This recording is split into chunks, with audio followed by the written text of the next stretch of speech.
Vigilante Wiz here, another episode with Captain K-Man, that motherfucker. There you go. Primetime Kings, my man, 24/7 Fusion Media. How you doing, Yo, bro? what's up? I'm good, man. I'm good. How are you, man? I'm good. I'm good. Man, just happy to be here, man. Steve is busy elsewhere, so he'll come around. Yeah. Whenever he gets the moment. Yeah. I Boy, need to Keely speak Chow's to in the house. Hell, Roll Keely Chow, Tide. what's going on? There you go. Hail to Keely Chow. And yes. Me, Vigilante Williamson, Fat Steven Seagal with the Primetime Kings, here to talk about, mostly, hopefully, a lot of the things that folks ain't talking about, and sometimes some of the things that that they do. But we like to pride ourselves in having a different kind of conversation about different things other than what everybody else is talking about. But nevertheless, happy to be here.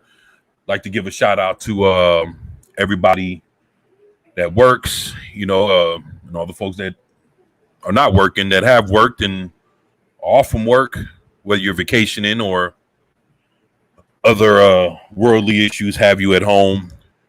Like to give you a shout out, tell you thank you for all the things that all the hard work that you've put into America and in your daily lives, doing what you do, providing the services that you provide. And to everybody out there, like I said, whatever your situation is, just want to give you all a shout out, tell y'all thank y'all, because without everybody putting in their part, it'd be hard for the world to go around. So Yeah. So I just wanted to give everybody a shout out. Happy Labor Day to everybody. I hope you guys are enjoying it. Hopefully you're getting some barbecue in. If not, spending some time with some family and getting your little drink in or whatever, having a good time. Yeah. This episode, shout out to the drink. We are going to be touching on a few things that I think people are talking about, because we are going to talk about the Shang-Chi thing. I saw it. I don't think 24 did. And I can talk about a little bit about the movie, and then we can talk about, the real controversy with these numbers. Right. The box office numbers, the Rotten Tomatoes numbers, if you still care about that sort of thing. So that's a whole can of worms. Within itself. And hail to my man, New Bomb Turk. What's going on, brother? Yeah. Great to have you here. Hey, man, that's what's up, man. And like to give you a shout out, you and Keely Chow and everybody else, whoever's lurking. Shout out to you. Yeah. Let me ask you something, man. You said you went to go watch Shang-Chi, and was the CG like I guess just to ask a simple question, was like the CGI and let's say the whole filming of the movie, was it like whether the movie's good or bad and folks' opinion, was the movie in your opinion like beautifully shot? Like like when you saw it, was it like something when you looked at it you were like, well, damn, like maybe the story didn't whatever had people in disagreements when when they watched it, whether they thought it sucked or not? Was it something that as you looked at it, did it look appealing? Listen, it's very hit or miss. Right, there are some scenes that look really fucking cool. I'm not gonna lie. And even early on, spoilers for the whole movie. I'm not gonna go too hard. Cause actually, you know what? I'm not gonna say you should see it. Like I wouldn't recommend the movie, but I wouldn't cast shade on it. A lot of people are being negative, and I understand that. I understand any opinion of this movie. It's very mediocre when you add it all up. But there are some scenes and segments, especially early on, that just look really cool. There's I called it Crouching Tiger, Hidden Marvel. It's a very early fight scene, but it just has this beauty to it. And I'm like, okay, that was smooth what they did. But toward the end, some of the CG scenes look cool, and some of them just look like, man, this looks like a PlayStation 3 video game. And it's like, ugh. But that's just, there's other times where it's cool, but there's other times where it just looks like, sometimes it gets to PlayStation 4, like, you know what I mean? But it's just not right. And so, I mean, but I can see I can understand if you're a normie just liking the movie, just saying, Right. "Hey, I turned my head off. I went to see an action movie. It's fine." I do think being attuned to certain, no, I don't know. Some of the MCU stuff, because it was a little Asian Black Panther in the sense that the girls did everything for the man, and they kept putting down the man and kept bigging up women in every single angle they could. Even that early fight scene I'm talking about. So it's just there's a lot of that, and I don't even like. I think we're obviously going to see it because we look for it, but I think even a normie can see some of it because it's just like it gets hardcore at certain parts. But you know what? It's overall, it's not Captain Marvel. It's not. There's worse movies than Shang-Chi. There's a lot better, but I would say unfortunately, I don't know how much. I would almost consider this the cut line to whether or not a movie is good or bad in the modern era. Because I think we're probably going to get more movies worse than this than better than this. But because that's just what I think of Hollywood right now. I hope I'm wrong. But it's not anybody who's going too extreme with it is lying. If they tell you this is the greatest thing, man, they lying. If they say, "Oh, this was so terrible," it's stupid at times. The story can be terrible. But it's got some really cool fight scenes. It's got some really cool looking fight scenes. Not enough of them though. Not enough to for me to just say, "Yeah, go see it." But it was Right. cool. It was cool, and it could have been better if they didn't have like 3 directors doing it. So that's another thing. That's where the story gets really convoluted and boring. So that's my long and short review. I kind of ramble, but that's kind of my long and short thoughts of Shang-Chi as a movie, as a film. Man,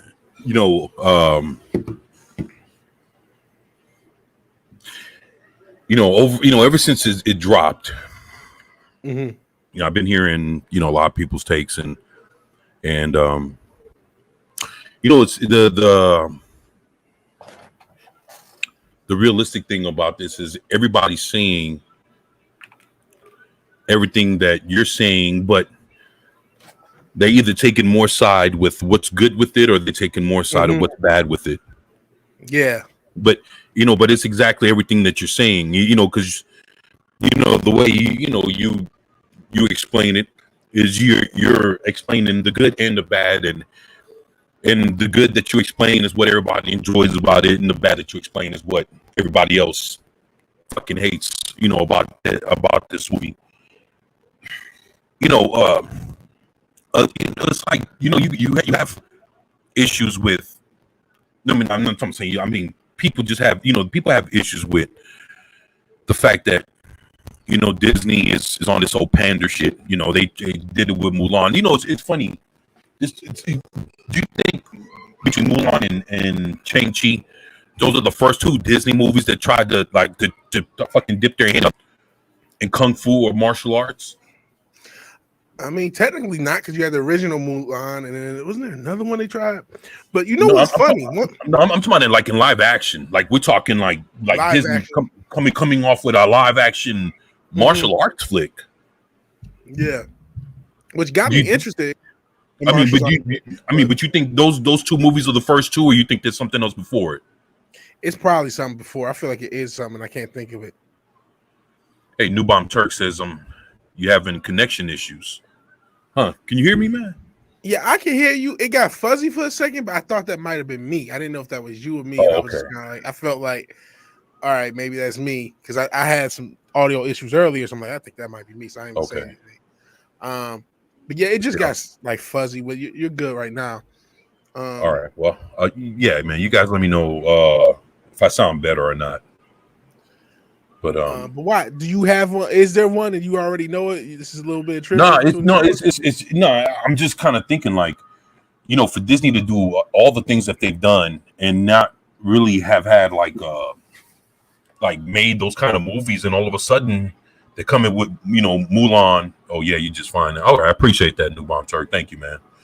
And just to just to sit there and make these kind of movies, you're not sure, like, what the fuck is Disney really expecting at this point when they're trying their hand in something that they normally don't even play with like that? Well, you can make that argument about a lot of stuff they do in general. I mean, Right. because they haven't really been in a wheelhouse in a long time. Their wheelhouse was 2D animated movies Right. with music and cool stories that were usually Right. either based on a fairy tale or reimagining of a fairy tale. That was their wheelhouse. That's what they built their company on, to be able to buy all these companies. They haven't even been in that bag for like 20 years. One thing I will say, you brought up Mulan and Shang-Chi as far as China. Right. I didn't see Mulan, but I absolutely understand why China said "fuck you" on this. Right. If knowing how China thinks, they probably were offended when they saw this movie. And Disney is so clueless, they don't understand. Like, you can't, that emasculating the man shit. They don't play that shit. You know what I mean? Yeah. They don't play that shit. So you can't keep making fun of the dude and kicking him in the nuts, and they're gonna look at you like, are you trying to be disrespectful? You know what I mean? Right. So that they're not gonna play that shit. And there was something else they did. Oh, they had the one character, Awkwafina, awkward ass Fina. Right. Marvel's Katie. So like they had an arc that I think would have appealed to China had they done it right. Where like she's this non-traditional Americanized Chinese girl, and her mom is more traditional, and then they go into China. So, and even the dad, who's actually probably the best character, is the villain / dad. He's by far the best character, and most interesting art. But like he even kind of calls her out, and I thought they were going to like go a little further with that. Like, okay, she's not traditional. She goes by her American name instead of her regular name, and trying to make that into a thing and like a growth, like her embracing her roots or whatever. But they didn't really go there, and I think that's something that could have appealed to China. But it's just very funny they tried to. I'm like, nah, they was not gonna like that. You can't have a male. They don't play that. Oh, we're gonna have a male hero and then we're gonna kick him in the nuts and make him weaken the women. They just don't play that. Dude, I was let me ask you this: how much you think that this is something I don't know. Maybe somebody in the chat can absolutely, hopefully school me or say something to explain this to me. But how much do they respect the Chinese dragon? I mean, a fair amount. He's like the source of the power, I guess. I don't know. We know. I mean, like in Chinese culture, like how much do the Chinese like what is the Chinese dragon? Because I heard he rode that motherfucker, and I'm like, damn. Yeah, he does. Would that offend the culture that he jumped on the back of one of these motherfuckers and I don't know. But see, that's but I mean, I think that's a legit. It could. They fuck around. They watch the movie and they're like, "Oh, this motherfucker jumped on the dragon! Like, what the fuck?" Would that be something that would upset them? Right along with him getting kicked in the nuts and all the other disrespectful shit that like basically he jumped on that dragon, and rode it like it was fucking like the dragon was Falcor off of the Never Ending Story. You know what I'm saying? Yeah, it was exactly like Never Ending Story. That's exactly what I was thinking. Shit. Yeah, you're right. They made the dragon female. Newbound Turk's right. So I think that was just like, yo, bro, do y'all realize who are y'all pandering to? So I don't know if they respect, and it could be one of those things like you don't ride on the back of the fucking dragon. What the fuck?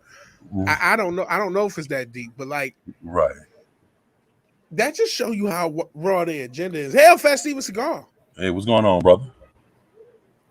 Y'all killing me with these hours, man. Y'all just, I didn't make dinner. I'm sorry. My show ends. Hi. That was good, man. Oh man. Just food. Yeah, no worries, man. Man, it's good to see you, brother. Can you tell that to my mirror? It keeps breaking. Oh man. Yeah, I know. Come on now. Come on, laugh. Fucking laugh. Oh man.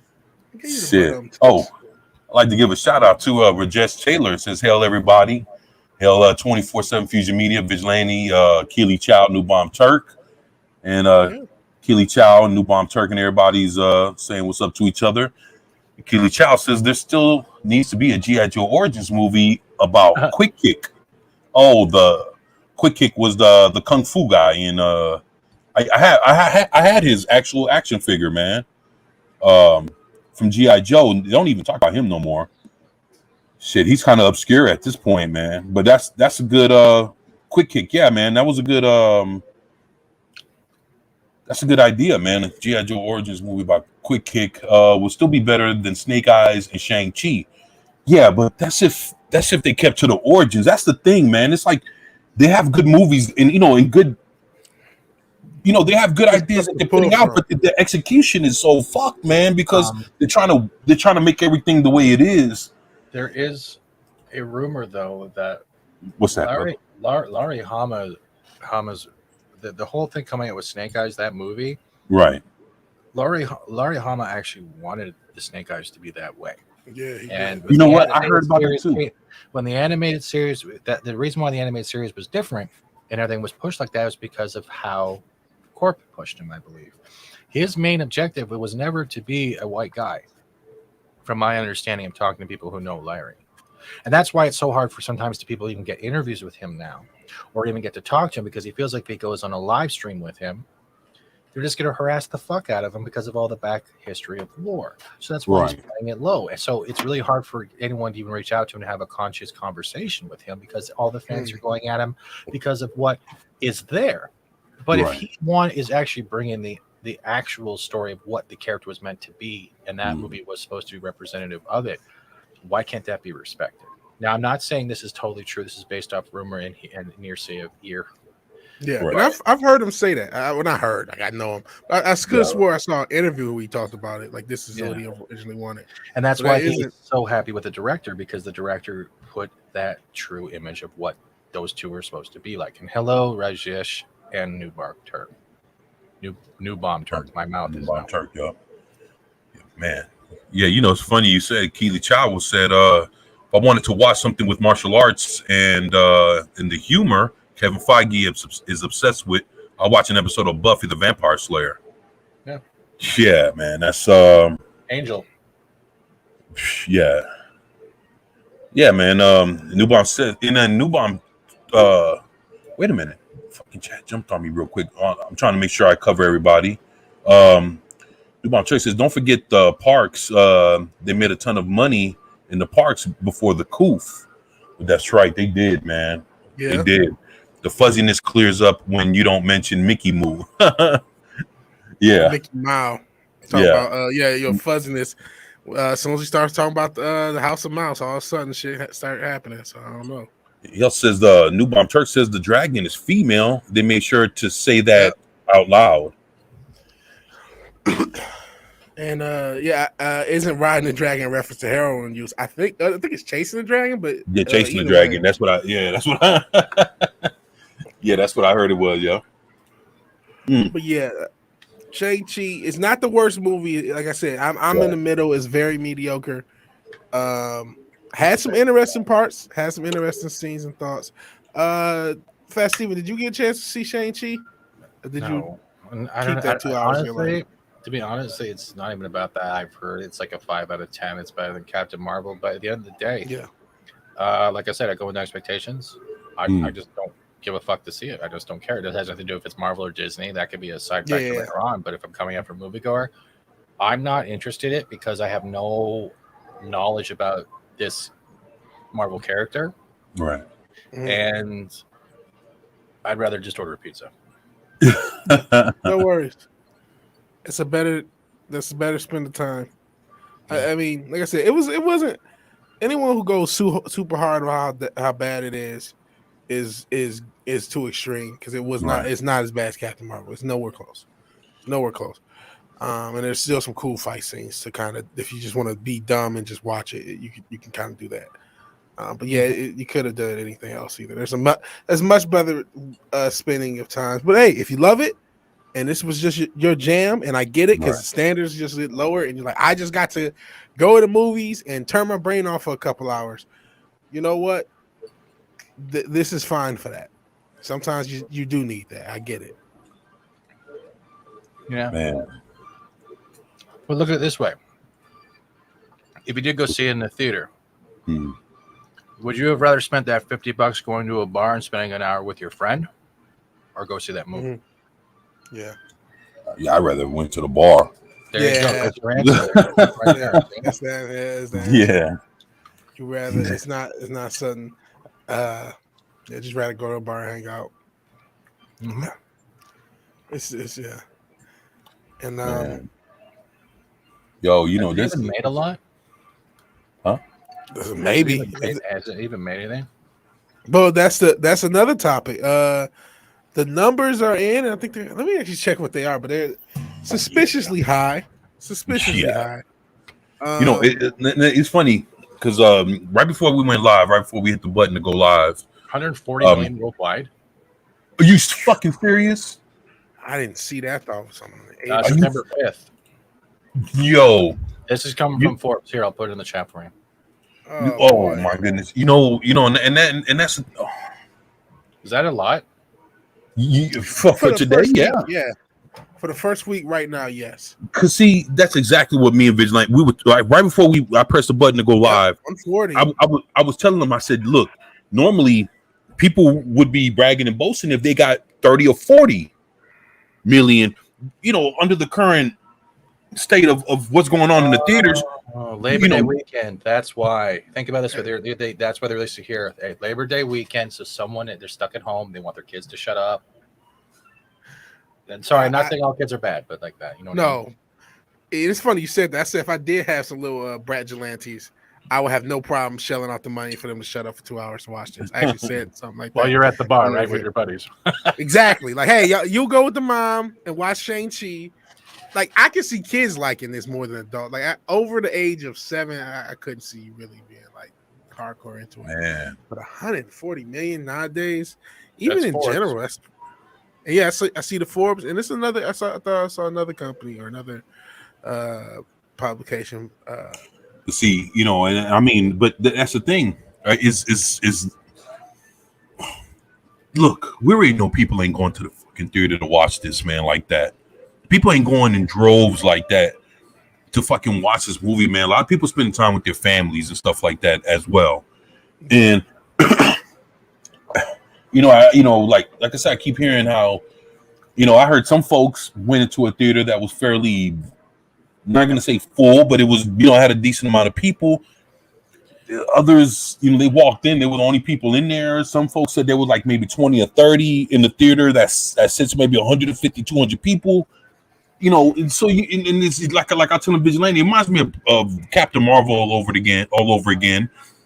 But at the same time, there's something, you know, at stake right now that in order to make Shang-Chi look good, just despite what's happening with that whole Black Widow deal with, you know, with movies being in the theaters and everything else.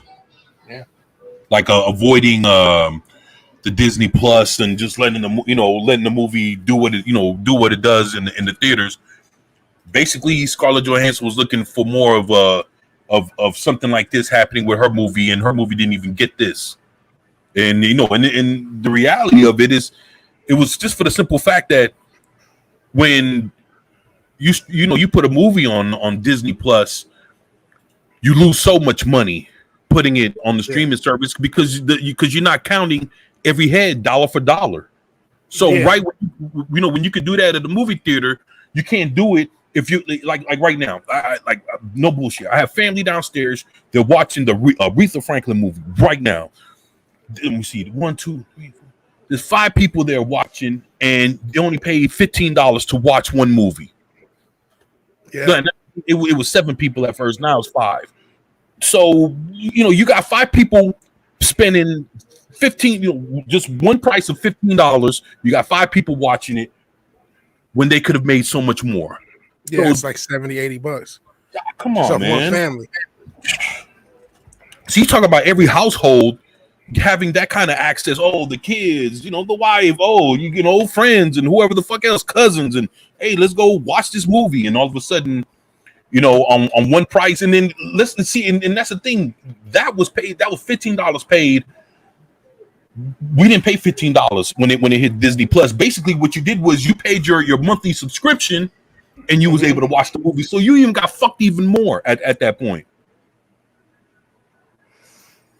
I don't see that. That's why the lawsuit is going on with Yeah, of course. Scarlett Johansson, and I guess we might talk a little bit about that because the Russo brothers are upset about that. Oh, yeah, and then what someone needs to do, is actually look at the places where it was making a lot of money and put it on a geographical location of where the freedoms of passport or no passport is related, or whether it's a mask mandate or not, and see whether or not that had played a factor to where more money was made. I would love for someone to do that. I'm not gonna say I'm sure there are people who have tried to do that, but I'm sure that that's not an easy number to come by. And I've been wondering that this entire time for the box office stuff. Like, what do mask mandates? And now you got the vax mandates, or sorry to say it, whatever they want to call it. I don't want to screw up your channel, but like I wonder how that is working. Because I'm sure that's impactful. You know what I mean? Yeah, right. Yeah, because if let's say if everything's open in Florida and Texas, and all the high sales are there, that means that's where the money's coming from. You can see where it's empty and where it's not. And you can build on then you can actually place on the fact of what mandates by gov are doing to states, and the ones that are not listening to the rhetoric are failing. If it's that type of pretense, you can actually see the trend of what is doing what to what based off movie sales. You can actually geographically track that shit, and it can prove how fucking governors are wrong. Right. Sorry, I'm getting off subject. My bad. No. You're good. It's not completely off subject because I think that's the thing. That's the reason this number sounds high, is because of a lot of the mandates and because of a lot of the government shit. Especially you talk about states like California and New York, which accounts for such a massive amount of those box office totals in general, and then you have all these mandates and things. So yeah, I think it's a fair question. I really, like I said, I think those are numbers that will be hidden if they exist, or at least obscured. I don't think that's something you can just toss in the Google machine and find. You're gonna have to get your DuckDuckGo game going to figure some of that stuff out. But yeah, I think that is an impactful thing. I don't think any news outlet, I don't think any mainstream individual wants the answers to those questions, because we can kind of guess how that would be. You know what I mean? We can kind of guess. I will say here there are mask mandates, which actually have not really been enforced in general. Because there are people who are just fed up and just don't give a fuck. And I walked in with a scarf or whatever, but then just took it down and just watched the damn movie. And no one cared. But like, I would say you said something about theaters, and I think I don't know if I said it on air or before, but I mean the theater was semi-packed. It was a nice amount of people, not packed. Maybe that's the wrong word, but it was a nice amount of people. It was a fairly. I mean, would you say halfway full, or like 3/4, right or around half? Right around half. I was going to say right around half. I would say right around half of a nice size theater. So, damn. Okay. So I mean, I that number, it's 140 worldwide. So I mean, it's other countries, which I mean, obviously there's a lot of other countries with their own mandates and whatnot. How much is it? U.S. I think 83. Yeah, I think it was 80 to 90 from when I last seen, and you know, like I was telling Vigilante, I was like, man, when you have movies like fucking Fast and the Furious, didn't they do like 40 or 50 over the weekend? And I know, you know, of course, you're throwing in Labor Day, but you know, with this scenario, but you know, when you have movies that normally are doing 40 or 50 on the weekend, 40-50 million, and then you got this one basically doing gangbuster numbers like that, it's like you start wondering, like, what the fuck just happened here? And then this is a movie, you know, that people have been talking shit about, and people know the stereotypes, and people know the issues of what's going on with China. And then Simu, whatever the fuck, he's an asshole. And he's an asshole, and you know, opportunists, you know, trying to, you know, it's all kind of little weird shit going on with this movie. Normies don't know that. I think we know that, but normies don't. like I said, I can see the family of normies going to see Shang-Chi and coming out. Yeah, that was fine. You know what I mean? Yeah, I would rather be at the bar with my friends, but if I can't because I got wife and kids, wife Gelante and brat Gelantes, I have no problem going. Let's go see Shang-Chi so we can everybody can shut up and eat popcorn for a couple hours. So I mean, I think a lot of normies don't know that, and whether or not the number is real, and that's a question you should ask with anything, not just Disney, even though they're known for getting their hands caught in the cookie jar. In Hollywood in general, a lot of these numbers just seem there's some fugazi shit going on. There's some fugazi shit in a lot of places when it comes to these numbers, but Disney especially. And remember, there was that campaign for Shang-Chi to buy out tickets by that nonprofit. Yeah, and apparently they admitted to having done that with Captain Marvel, so I could definitely see a similar thing with the box office. It's I mean, when you have like gold, like I even did a video on that. When you have Golden House, sitting there and working with GoFundMe to buy Shang-Chi tickets with crowdfunded money, it's like, come on, man, like what the fuck, man. So basically, they're buying tickets on our dime. Like let's say if we were to put it into the crowdfunding, they'd buy the tickets, and we wouldn't even be the ones watching the movie. Nah. Well, it's like you crowdfunding. You helping the charity numbers in the sales though? Huh? Probably. Are they including the charity numbers in the sale too? Probably. Probably all that shit is being included. It was called Golden House. I want to see what their numbers are. Hold on. Yeah, it's all right. While you look that up, I'm gonna go through a couple of comments. Starting up from I'm probably like 10 minutes behind. But New Bomb Turk says, I vaguely remember Shang-Chi during the 1970s, remodeled after Bruce Lee, and included Fin Fang Foom, which is also I think Fin Fang Foom fought the Fantastic Four, which is actually Chinese dragon with powers. Kind of looks like that Dragon Ball Z dragon that be dropping the Dragon Balls and separating them and shit. Granting wishes. He kind of looks like that, but he's a bad guy. And Fu Manchu, two characters they will never use in the MCU. You know what, New Bomb Turk, I agree with you there, man. I mean, they decided to use that Chinese dragon, but the fact of what Fin Fang Foom represents, him being an evil dragon with powers and doing all kind of other shit, I don't think they would ever have used them either. Not in that scenario. Rajesh Taylor says, how much are cinema tickets these temporary transitionary inflationary days? Tickets right now are going what?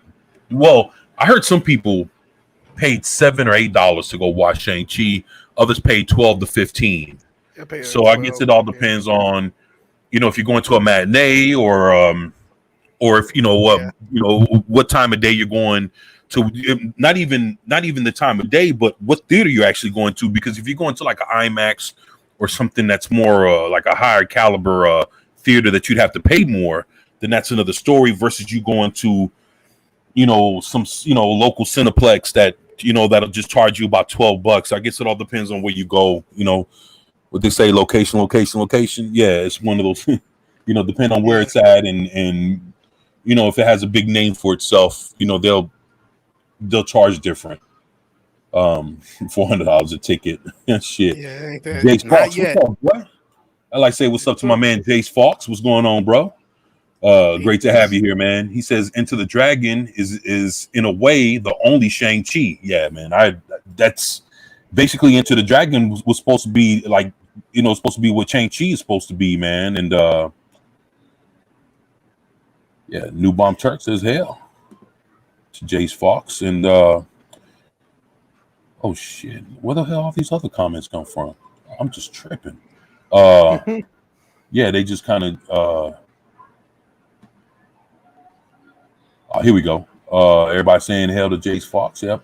And Rajesh Taylor says no gas, no popcorn, no car parking expenses either. Yeah, that's true, man.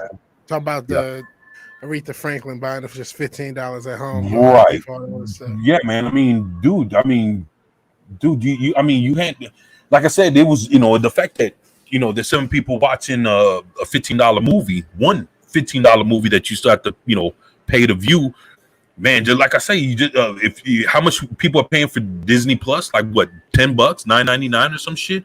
So you paid even less. You got all the channels, you get to watch all the shows, new and old, and then you get Black Widow on top of that for free. Like, here you go. Well, no, Black Widow they charge. Oh, they charge for Black Widow? Yeah, they charge for certain Disney Plus movies. They have, I think, Black Widow, Mulan. Okay, all right. Maybe one other. They charge. Okay, that's now Shang-Chi is not on because that was the whole thing for the country. Right. I know, yeah, Shang-Chi wasn't on Disney Plus. Well, that's even then, if you charge you $15 for a movie. I mean, that's still family, a family can take advantage of that. Yeah, you can basically have a house party and have everybody eating and drinking and just watching that shit, for a good hour and a half, 2 hours, and boom, it didn't cost nobody nothing to do it. It's that's yeah, if you would like, how family sometimes, okay, it's a group of a family, let's come over, right. Instead of let's go out to Chuck E. Cheese in a movie or some shit. Now right. We all just came over and spent $30 and watched it on one person's big screen. Well, it's not even that. Let's say the family hosting buys the movie. The other family members pitch in for pizza or KFC, and they make it like a family dinner night with movie. Like, that's it. Yep. And with the way you got liquor service delivered to your door, you're pretty much set for life. Yeah.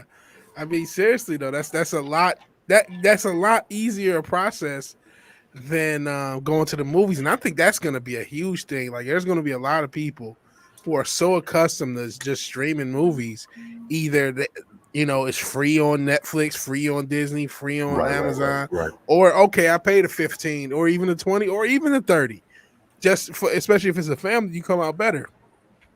And so, real quick, I did look up some of the Shang-Chi GoFundMe. It looks like there are multiple ones, and I actually just share. None of them made a significant amount. I mean, they're not significant. I mean, I would love to have the money instead of GoFundMe, but like, let's see what we got here. But I mean, they made all met their little goals because here's this is I think the main one, $36K. You know what I mean? Not it's still it's $36,000, but when we're talking about $1 million movies, not that significant. There's another one. Some of these are like local to local areas, a couple grand here. I think one of these is based on this one $20K.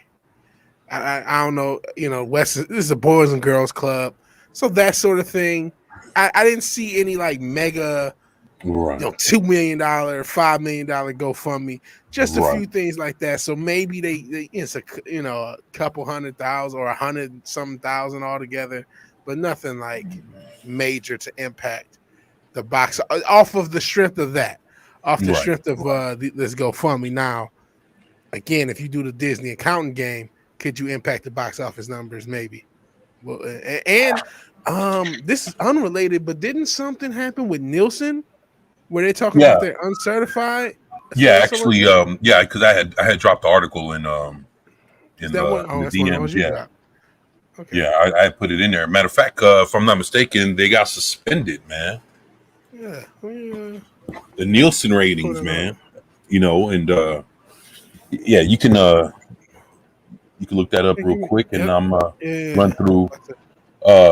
Rajesh Taylor, my man, how's it going, brother? He said if they enforce lockdowns again, home streaming will be at least keep revenues going.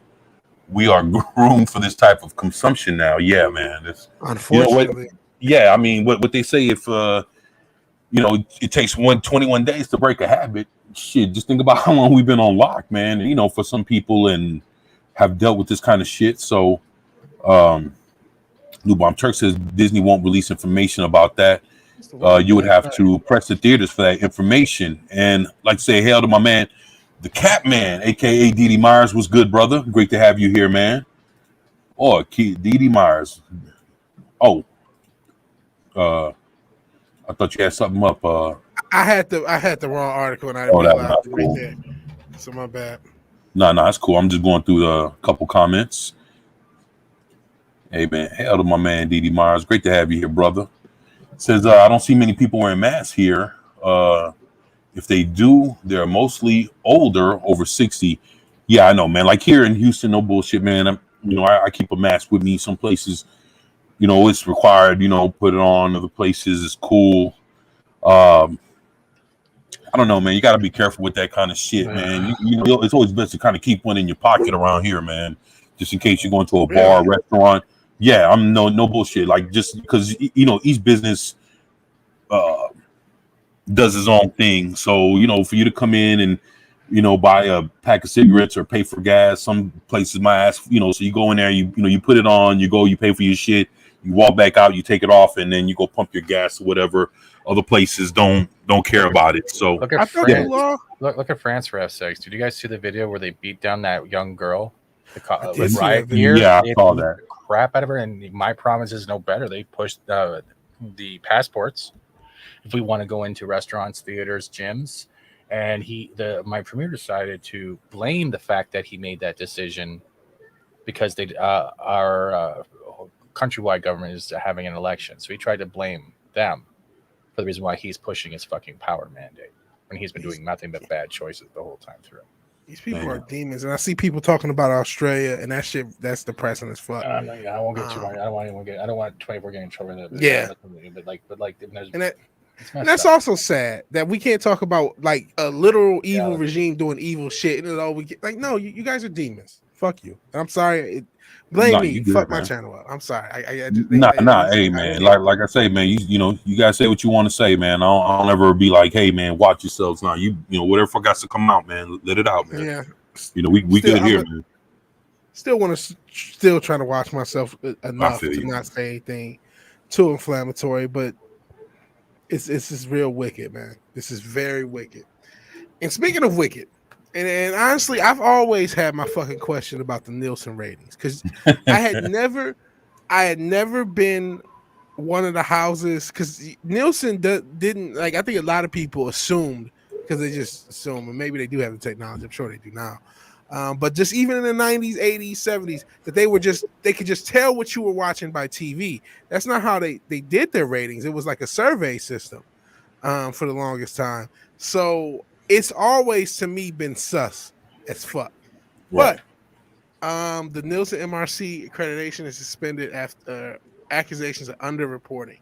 So the Media Rating Council suspended accreditation for Nielsen's national TV ratings on Wednesday. For months, the measuring dictator has been mirrored in a dispute over the currency used to transact billions of dollars in ad revenue. Talking about the Advertising Bureau, and it alleges that Nielsen statistics during the pandemic undercounted views. Oh my gosh! And how much money? Oh man, it says that Nielsen earned $60 billion in advertising revenue. So why would they want to undercount views? Wouldn't they want to overcount them? See, you see, that's the thing. It's like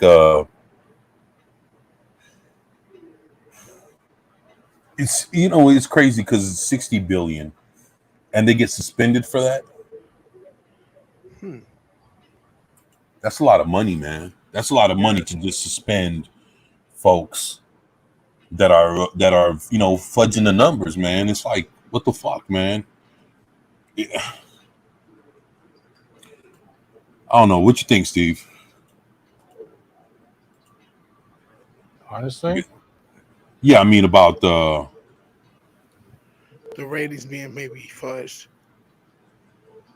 Are they saying just this time or forever? Because we don't know. Like rating systems can always be fudged. Yeah, that's my question. Okay, what the specific? But that's the thing, though. How much do we care about ratings when we go in and watch whatever, anyways? Whether we like it or we don't, ratings never affected us. It never affected us as viewers, but unfortunately, it affected whether or not our show stayed on the air. Like if you liked the show, and then the ratings weren't good, and all of a sudden they canceled it, and you wanted to be brought back. I think that's the only.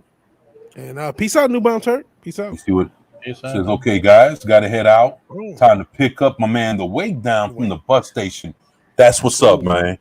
And that's some good news, man. So, man, give our love and shout outs to the Wake Down. My man, he's been on the journey. yeah. Yeah, man. He's gotta let us know his story, man. It's been like a literal movie. Oh yeah, of course, man. Yeah, man. I'm just glad that that he's made it to Arizona safe. That's great fucking news, man. So hell to my man New Bomb Turk, man, and thank you, for going to go pick up the Wake Down. Hell to my man the Wake Down. Hopefully he's in good spirits, man, and he's doing well when you go pick him up. And shit, I know we'll be looking to holler at y'all and hear from y'all throughout the week, man. So yeah, man, thank you for letting us know, man. You guys be safe on the way back. You be safe on the way there, and y'all be safe on the way back home, man. Yeah. For real, man. Thank you for letting us know. And Jace Fox says, tell to everyone in the chat, in the amazing panel, held to 24/7 Fusion Media, Jace Fox, man. Thank you, man. Yeah, man. Take care, New Bomb Turk. Yeah, Jace Fox says, virtual hug. That's what's up, man. Appreciate you, man. Yeah, there's so many woke leaders in charge. Yeah, I don't think it's woke leaders. I think they're playing off the woke and the fear. It's not about them being woke. It's that they're pandering to the masses of whatever is the keen thing. When they're looking at Twitter, they have analysts, they have assistants, all looking to see what they should go for, what they should bend the knee for, what they should do to look like someone that's above or with. And it's not woke. They're billboarding people. Huh. I think a lot of them are just power hungry. That's it. Even we talk about look at disability. Look at the people like Disability Day or Black History Month, and they all perhaps or like from Pride when they change their avatar. It's all the same shit. As if you're a corporate or politician, you're literally billboarding these people, the minorities, the smaller communities. It's not about being woke. You're using them as a fucking shield. And the next day, once that fucking event is over, that day is over, you're right back to the same fucking person, except the billboards are forgotten. And those are people, not billboards. And I say that as a disabled person. Fuck that shit. All right. Hell, Marketing Draws. Appreciate you being here, man. Yeah, Marketing Draws. What's good, brother? You're good, man. Hey, like 24 said, you gotta speak your mind. You gotta speak.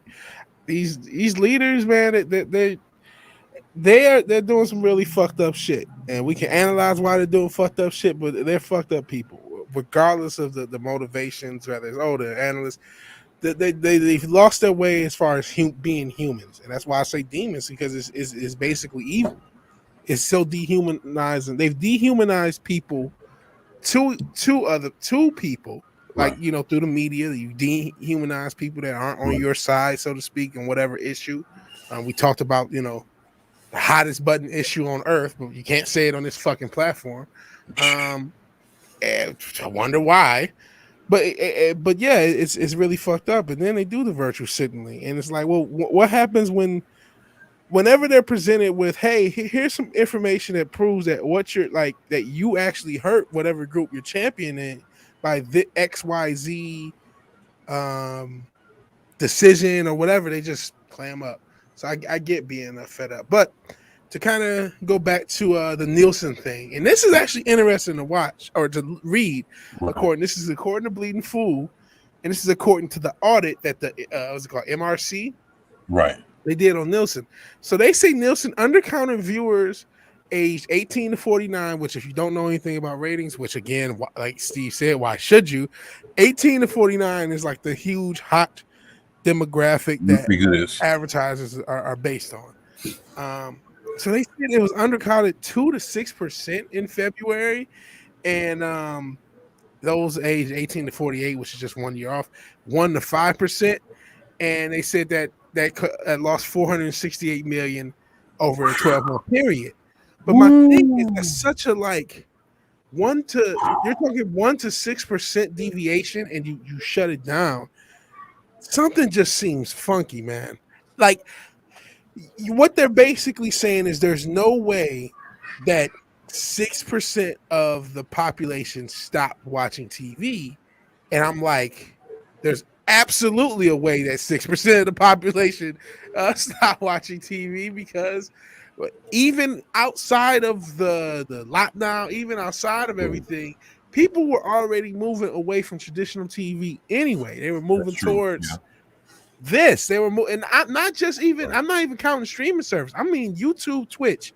People were already gravitating towards that energy in 2019, 2018. Right. People were already look at the rise of Dr. Disrespect, which is he's apparently suing Twitch. Good for him. I hope he wins. Yeah. Not just that, Tim the Tatman, Dr. Lupo, and probably more have moved to YouTube. Last week they had their first stream together, and I watched Tim the Tatman.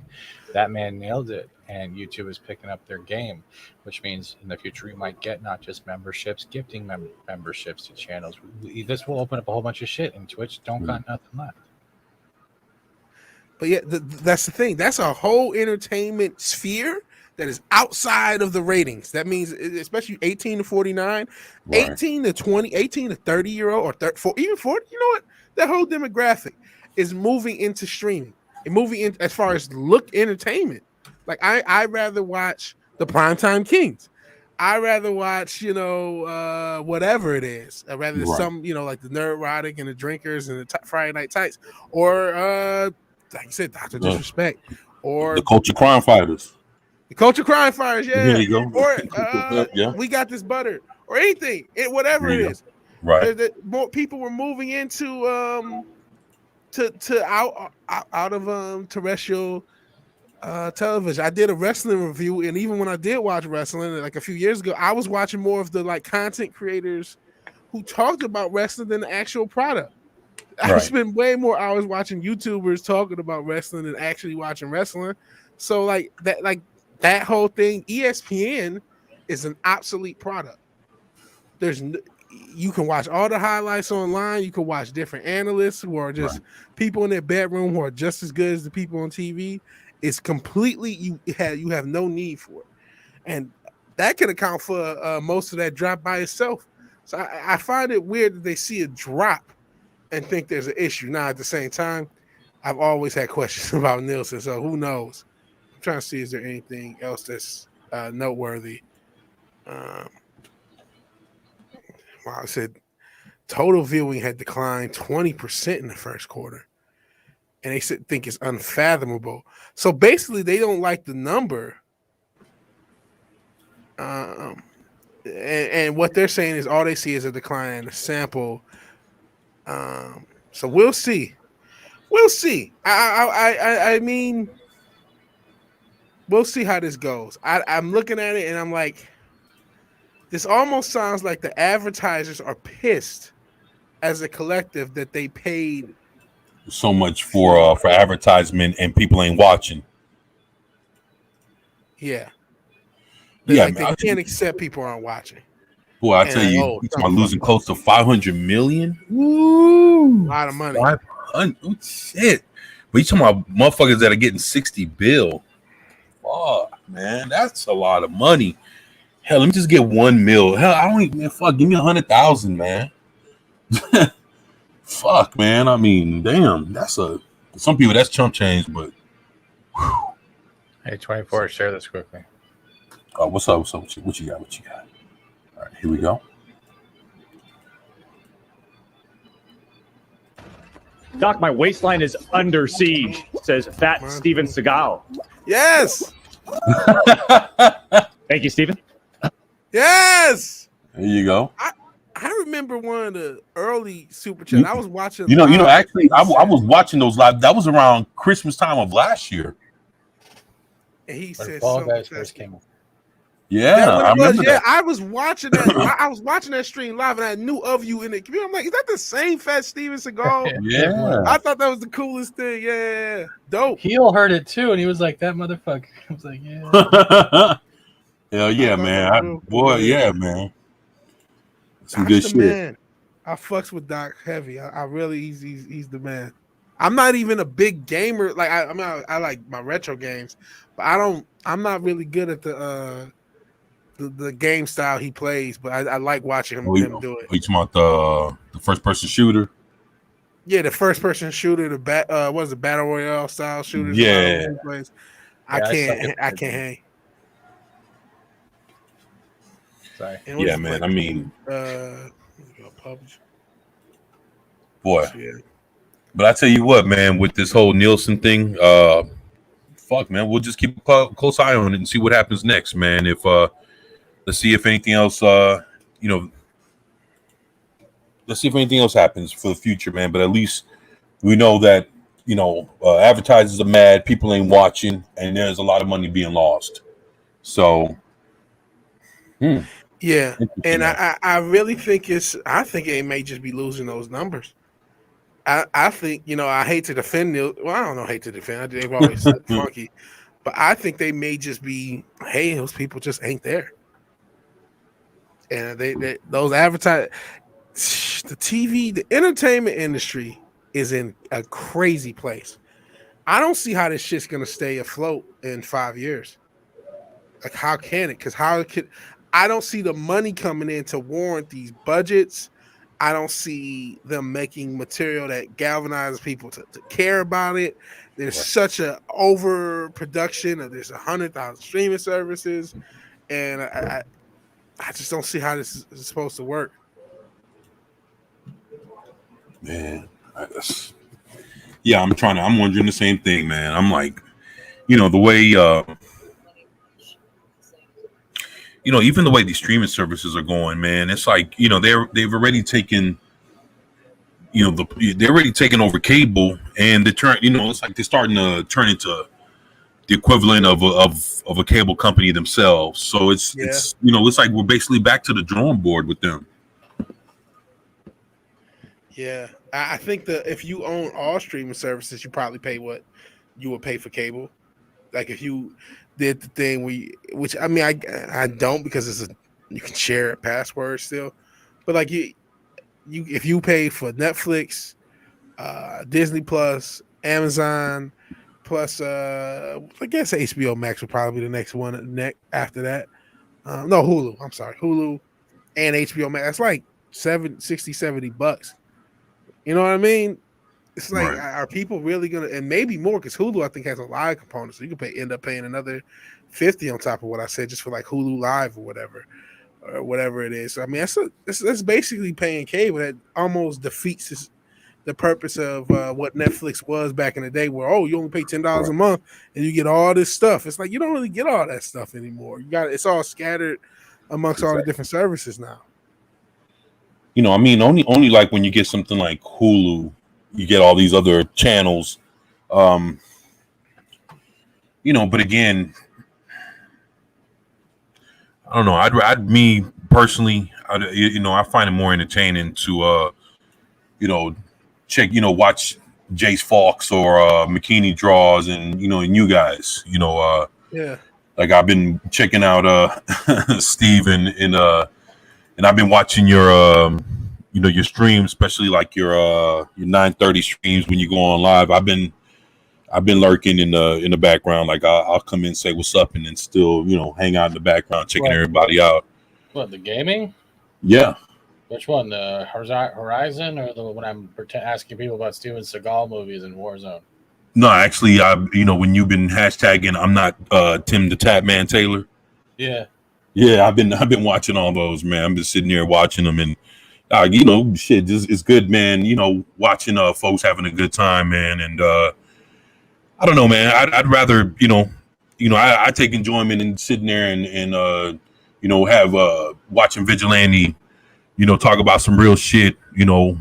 Whether he's solo streaming or he's with Matt, or basically watching Steven, whoop ass on a video game.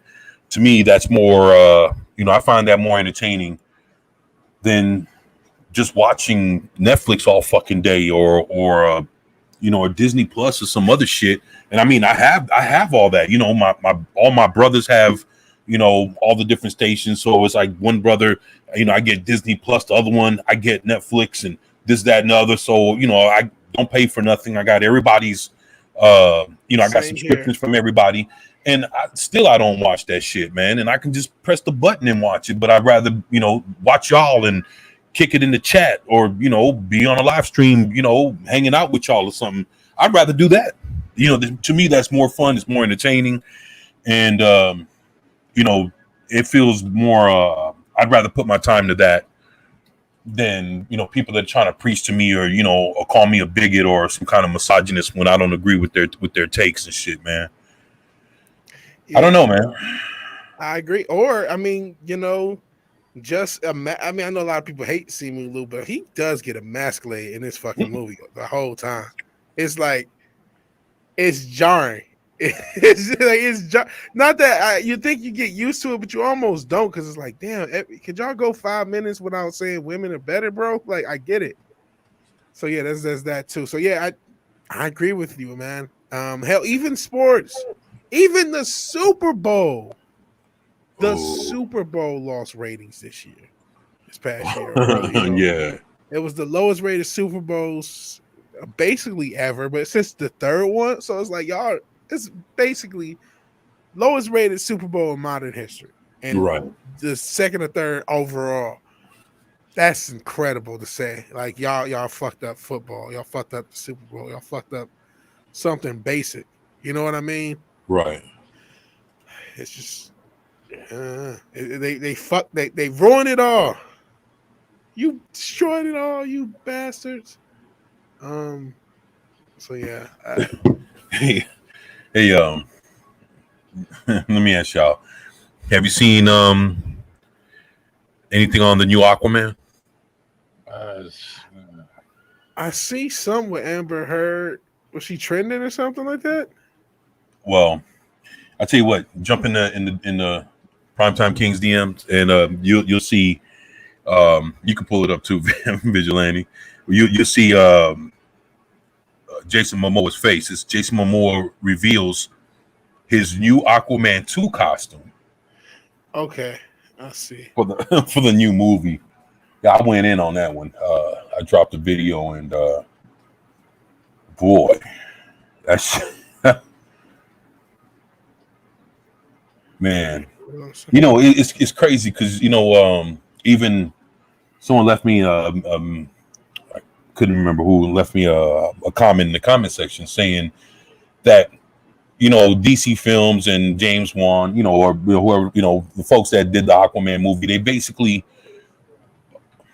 they were so happy to show Aquaman in his gold, orange, green suit, like his original costume.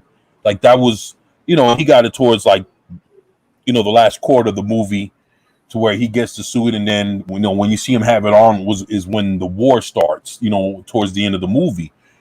And they were so proud to have him don his suit that they thought, people thought that they were gonna fuck up, and they got it right. They do all that, show him fight and battle at the end, and the movie ends, which means he didn't even have the suit for too long, just for the battle scene. And when he came out the water, from under the waterfall with the fucking suit on, that looked a badass. Then you take all that and you say, you know what, we're about to have an Aquaman 2 movie, and we're gonna give him a new suit. I'm like, well, what the fuck is this, man? I got it pulled up. This is the new suit. Let me see if I can make it bigger. Okay, I don't have an Instacam yet. No, because I don't. Leave me alone. All right, this is it on Instacam. This is the OG suit. This is the Black Superman. I mean, the Black Aquaman suit. It's blue. Navy blue, yeah, darker color. But Yeah, that's why. Why It almost looks like it's ripping off the Black Superman view, like that. Even though it's a navy and like whatever, it's like goldish brown, bronze color, whatever it is, pewter. Right. But it just it's coming for that vibe, so to speak. I don't But understand. y'all actually get the fucking suit right. And Yeah, say, nah, fuck all that. Dude, I remember when I saw it in the theater, he came out with the suit.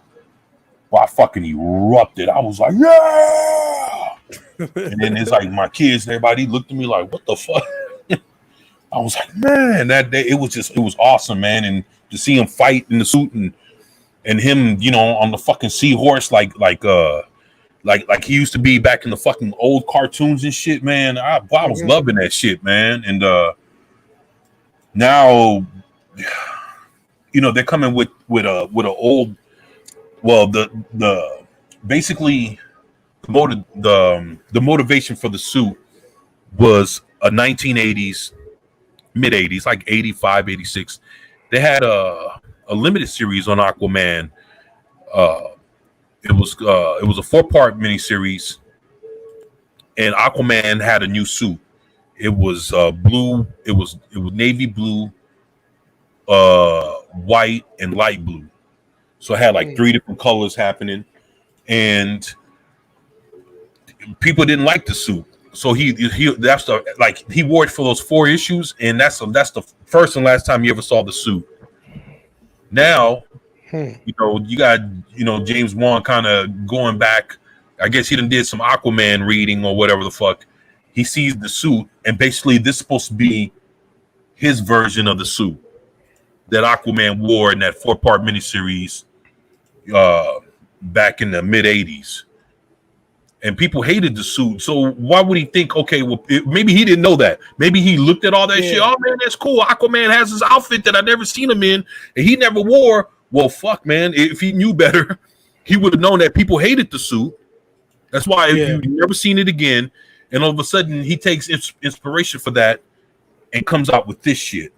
And man, I heard he's supposed to be taking some of the storyline too. And that's kind of like what's making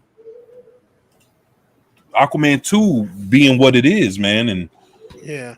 So what is it called again? I had it up here. It's called Aquaman 2 The Lost King. How many Lost Kingdoms throughout movie history do we need?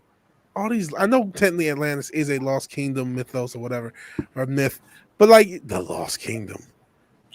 We'll see what it is. Fallen Kingdom, Lost Kingdom, always. Go ahead.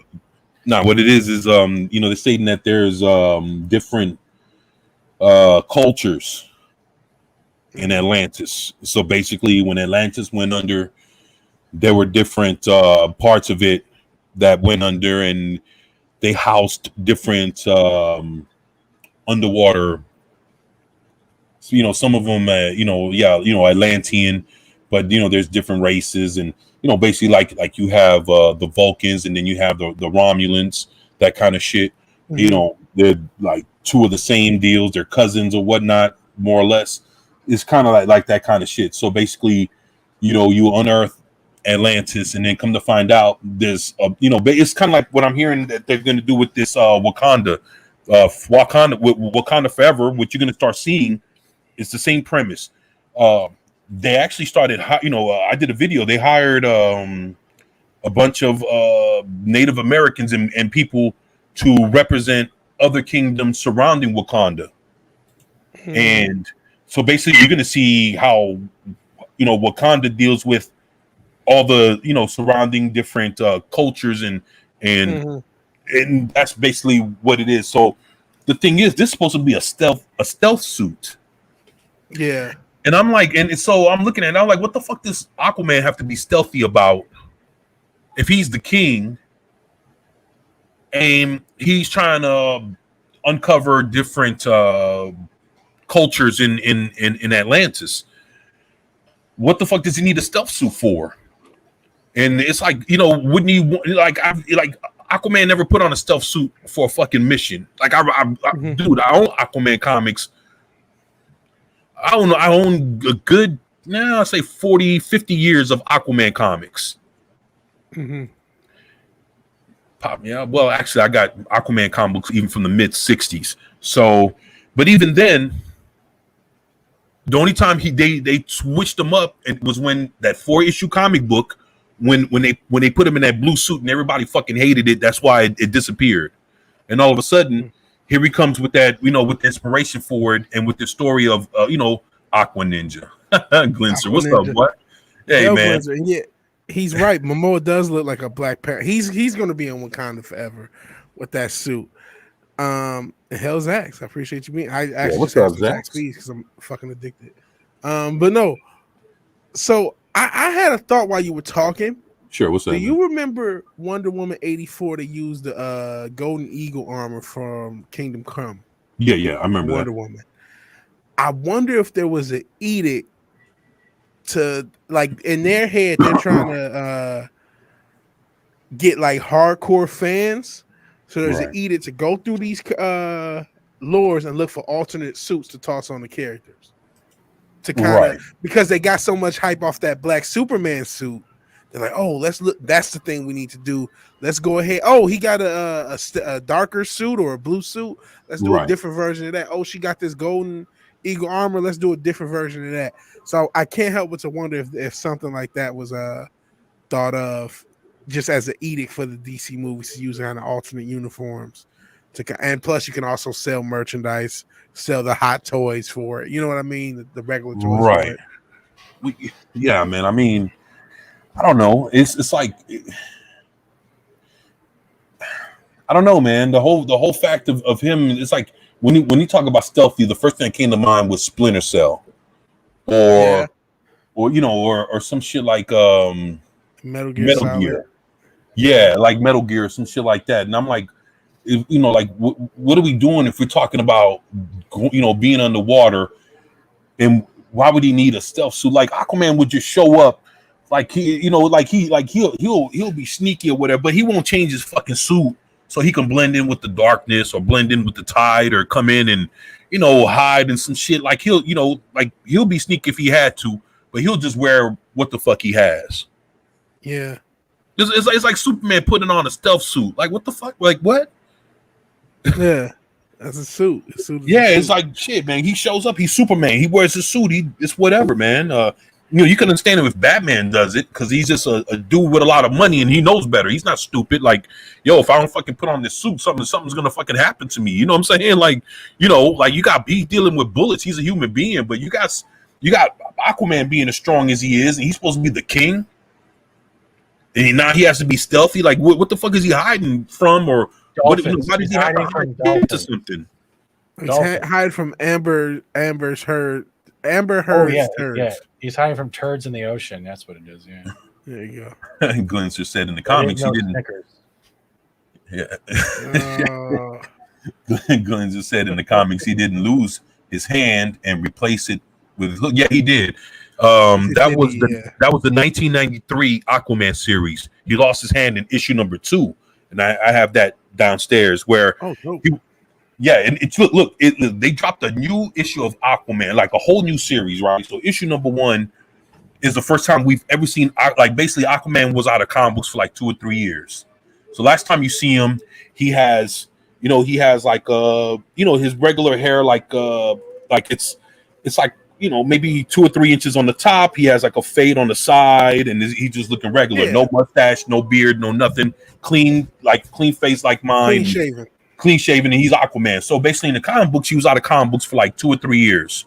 So when you see him in Aquaman number 1 of his new series in 1993, written by Peter David, you get to see that he kind of like he's kind of pissed, like he's guess he's been thinking about some shit. He hasn't got a haircut and he hasn't shaved, so his hair is long. And he has the mustache, goatee. That's the first time you ever see Aquaman like that with a mustache and goatee. Is issue number 1.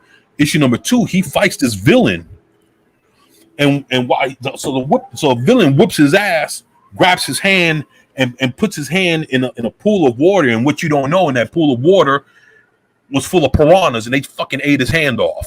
So all he had was the fucking bone. So he ended up like, cutting it at the wrist, and he ends up attaching a hook to his hand and wrapping it with like bandages, and he went and he fought with a hook on his hand, and that's how Jason Momoa has that look where he has like the armor coming on one side of the arm and all this other shit.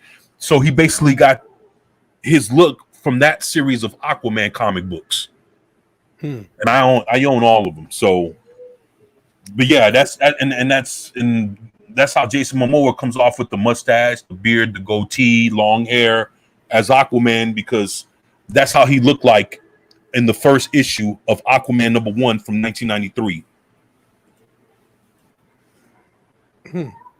Thanks for the backstory, man. I've seen that look. That's kind of been like a modern look they go with a little bit more, because maybe it's a little bit more serious than that classic kind of clean cut, almost 50s, 60s, early 70s looking look. Even if they retained it into the 80s or whatever, it's just when people think of Aquaman, they kind of look at that style Aquaman is like the Super Friends era. You know what I mean? We talk right, exactly. Yeah, exactly. Right. So Yeah, man, and and it's crazy because in the comic books, they put him back to where he looked like with the Super Friends, with the short hair. Then all of a sudden, by the time they come out with the Justice League movie and of course Aquaman #1, they end up taking, they like he'll keep the pants, take off the shirt so he could, and they made him grow back his mustache and goatee and long hair, and just so that he could look more like Jason Momoa for the comic book. It's like, come on, man. Like, yeah. Why don't you just make Jason Momoa just cut his fucking hair? No, that's his whole. They did that. The chicks will revolt, but and I hate to just because that's his gimmick, right? Yeah, man. But now, guys, I'm looking. I keep going back and forth on Twitter, kind of looking at other articles in the thread, and I've just seen somebody. Shout out to Kaylee D. She retweeted. You ever watch The Wire? Yeah. Okay, or Omar from The Wire. He's an iconic character. Yeah, it's about the black dude. Yeah, Omar. He's like he was Rob Dope Boys. Yeah. He passed away, man. Yeah, I didn't see that until right now. Yeah. That he passed away. That's sad, man. I'm like, he was actually fairly young. What, 54? Yeah, it was 54, 55. Yeah, but he looked, but with all that gray hair, he looked a lot older, man. Like yeah. I mean, you couldn't even tell. He looked like he was could have been in his 60s, but yeah, he's 54, man. 54. I didn't know he was a heroin user, but apparently he died of a heroin overdose. See, now the thing is from what I read, they wouldn't even disclose what he died. So obviously, you're reading something that gave more information. I didn't even know that, so that's fucked up, man. I didn't know he passed away like that. Yeah, I mean, I didn't know. Like I said, it was news to me. I just happened to see it on Twitter that he even passed away. Right. Just kind of looking in that same pool with the articles, trying to see if it was anything else relevant. Cause I felt like it was something else we wanted to talk about. But that just kind of threw me for a loop. So I mean, R.I.P. Michael K. Williams. Yeah. Really good actor. If you saw The Wire or Boardwalk Empire or anything else he was in, it's really sad. Very good. Yeah, it's unfortunate, man. We lost another one young, man. But thing is, man, people gotta get hold of the demons, man. And man, it's I hate to hear that shit overcame him like that, man. Yeah. I guess, I hadn't seen him in nothing in a while. So, I mean, when somebody just kind of fade off, you never know what they get into. Right. My boy Zach said, I heard dolphins are problematic. They can be. Shit. Oh, man. Appreciate you, Zach's my man. Yeah, man. Shit. What else did y'all see anything else that was interesting that you guys wanted to cover? I got one thing. Does anybody else? Because I don't want to take it. No. Go for it, man. Well, it was something else we kind of hinted at. With the Scarlett Johansson lawsuit. Now I'm sharing it. Right. So, apparently the Russo brothers are hesitant to work with Marvel based upon the Scarlett Johansson lawsuit, which is interesting. Right. This whole thing is interesting. This whole lawsuit to me is a interesting thing. I get if it's not your wheelhouse because it's legalese. I get that. I get, a lot of people listen, I just want to watch the movie. I don't give a fuck about all this other stuff. I get that. And sometimes I'm like that myself. But I do have Disney schadenfreude, right? Disney has been such a fucked up company. They do so much fucked up things. Granted, I gave like a dumb fuck. I just gave them money this weekend. But seeing that they got this turmoil going with Scarlett Johansson. Hell, even the turmoil from Simu Liu, because I don't mind Bob Chapek. Fuck Bob Chapek. I mind getting lying in the bed that his company helped make. But as far as this Black Widow thing, looks like a lawsuit has been in and out of headlines since it's brought to our attention. I'm gonna just read the article. And the Scarlett Johansson, good lord, all these pop-up ads. It's like I'm watching porn in the 90s. Chill. The Scarlett Johansson filed a lawsuit against Disney for breach of contract due to the hybrid release of her movie Black Widow, where it was on Disney Plus and at the box office at the same time. and her contract said that she would get residuals from the box office, and those residuals will be lower because of the hybrid release. It's something that come up a lot since the hybrid release model, blase split. The interesting thing is Anthony and Joe Russo, the Russo brothers, who directed probably some of the better Marvel movies ever, Right. are hesitating to work with Marvel again because of the situation. I'm not sure if it's because of some sort of loyalty ScarJo, but more than likely they don't want to be in the same boat. They directed Endgame. They directed, didn't they also direct? They directed Civil War, Infinity War, and Endgame, right? I think so. Yeah. So I'm sure they got back in on that, and they want to keep getting those type of back in, Right. whatever. I'm sure they got quite a bit of money on those movies. What the white? I didn't even watch this movie. I have no. It's like the same thing with Shang-Chi. I have no urge to watch. I had no urge to watch. I had some urge to watch Shang-Chi, which is why I saw it. I had no urge to watch this. Russo brothers, you're seeing all the backlash across the board with Disney. Do you also want to have anything that has your name attached to it that will sunder or taint anything you want to do in the future? Nah. And again, if they're not going to pay no. people to deal with the bullshit, that's even less reason. Glinster said the Russo brothers sound like they wised up. Yeah. Yeah. Hey, you know what it is, man, is you're right, Vigilante. I think they seen how everything went with Black Widow, and they're like, shit, we might get done the same way. We don't even want to deal with this. So, but like, me and Vigilante were talking about this before we started the show too. Basically, I told Vigilante, I said, man, fucking Kevin Feige, like there's another article that, that I threw in the DMs that show that Kevin Feige's already talking about how they're working on the next Avengers movie. Yeah. So basically, if the Russos are being, they feel like, they're not sure if they should be working with Marvel again because they don't want to get done that way. Kevin Feige's the kind of guy that he'll fuck around and make another Avengers movies without him. He'll make another movie without those dudes. So, and I was, me and Vigilante was talking about that earlier. It's like, man, he'll go, he'll do it without them and be like, well, shit, man, thank y'all for everything y'all did, and be done with them. You know what I'm saying? And just move on. Not only that, one thing I will say, Shang-Chi is starting to soft set up a new Avengers team. One of the post-credit scenes had Captain Marvel, Captain Lack of Marvel, and I actually had this guy. Spoilers again for that. Oh my god! But he wasn't Intelligent Hulk. He was just normal Banner. Oh my god! Professor Hulk.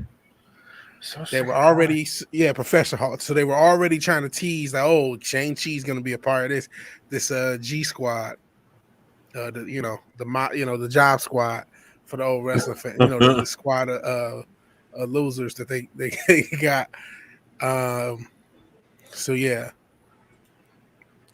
And actually, it does read in the article that since the lawsuit, the Russo brothers have been they've been hit an impasse negotiating a Marvel movie, and that because of this dispute, they don't, like we were talking about, they don't know how it's going to be distributed. They don't know if it's going to do the same thing, and they don't know how they're going to get paid. And so the Russos have declined to comment. And that's pretty much it as far as that. Shout out to Caitlin Booth. She seems to have written a lot of these articles. Like you see her name. And that's the Amber Heard thing I found. Enough about that shit. But Tis. Kevin Feige, this is the other thing. Said the next Avengers saga is underway, and I could already see. I can see. I mean, it is who we thought that it's going to be. It's the MCU. It's going to be Shang-Chi's of the world, probably Ironheart, Miss Marvel, Captain Marvel. If you keep naming these people, I'm leaving. What's the other? Oh, I'm not even done. Kate Bishop, Hawkeye. All right, I'm gonna have a nap. I'll be back. I'm all right. Peace, man. Sorry. No, I'm good. It's not. They can't. They're not gonna get the same as Infinity. They're not gonna nail it anymore. They'll just never do that again. Throwing darts at a Nerf board. No one gives a rat's ass anymore. Do you honestly do? It's like another saga. Do we really want another saga? 10 more years of no. Just I don't know. Am I wrong on this? No, No. they called it Endgame. It's the end. Yeah, that's what they're doing right now. They're making another end to their game. Stop making movies. Stop bleeding Marvel dry. Let them recuperate. Focus on cartoons. Make stuff for kids to grab their excitement. Then worry about a film with animated. Then if the animated film is good, you then bring real life. They need to backtrack and remake. And you know what? It starts with cartoons grabbing kids' imaginations. That's where Disney was great. That's where Marvel's been great. DC's been great. That's where it lies. And they're not doing it. Trying to nail everything with flashy fucking CGI. I'm sorry, I don't want epilepsy paying $50 to fall over in my chair. I don't want that no more. I'm done.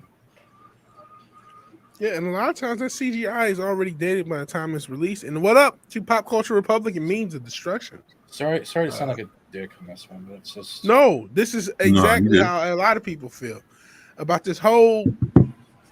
This Endgame was the end. This post end we've seen, whether it's WandaVision, whether it's Falcon and the Walker Soldier, Loki, Shang-Chi, emphasis on the she. Like all this stuff is just like it's coasting off the Marvel name, Black Widow. It's coasting off that Marvel name. They got a couple more years of coasting just because of how much brand loyalty they built up. But I think we're already starting to get to the point where a lot of normies, like Glenn just said, they don't want to see the ass Avengers. They don't want to see, especially because these aren't even the characters. These aren't even the characters they like. These aren't even the characters they fell in love with. This isn't Cap and Iron Man. You need those two. You fucking need Captain America and Iron Man. They were the heartbeat and soul of this entire thing, of the entire thing that you just did. Those were the two most important characters, and without them, and then you de-emphasize other important characters like Thor. I don't know what you do. I mean, I guess you still have Spider-Man and you have member berries, so that's what they're going to rely on. They're going to rely on Spider-Man and member berries. They're going to do Doctor Strange in the multiverse and probably do some more member berries there. They still have Thor. They still have Guardians, so they got another couple years of just normie baiting people into the box office. And even if they don't, they can always fudge the numbers like they've done with Shang-Chi and Captain Marvel. So that's what their plan is. That's just normie bait. With another thing, these movies are already done, because they do them well in advance and then just hire some college student to film them in front of a green screen for a few weeks and call it a movie. So that's the plan. And eventually they're going to start hitting some bombs, some like nuclear bombs. People thinking Shang-Chi. I thought maybe Shang-Chi could have been because it's unknown, but apparently it's still too early. I think maybe 2022, 2023 is when we start getting those bombs, because there's a lot of people who they see that Marvel brand and they're just going to go see the movie. And that's all it is to it. It doesn't matter what the fuck it's about. They see that Marvel logo, they're like, yeah, we're going to see the movie, kids. So, man, it's crazy. I've been looking how, different sites will send me messages through email. Hey, check out this new Shang-Chi toy. And they have a Shang-Chi toy out. That it's a Captain America toy, and it's a Captain America Shang-Chi toy with Captain America having an armor, like it looks like something from the Armor Wars, but it's an alternate reality Captain America Shang-Chi toy, and he's called the Civil Avenger. What?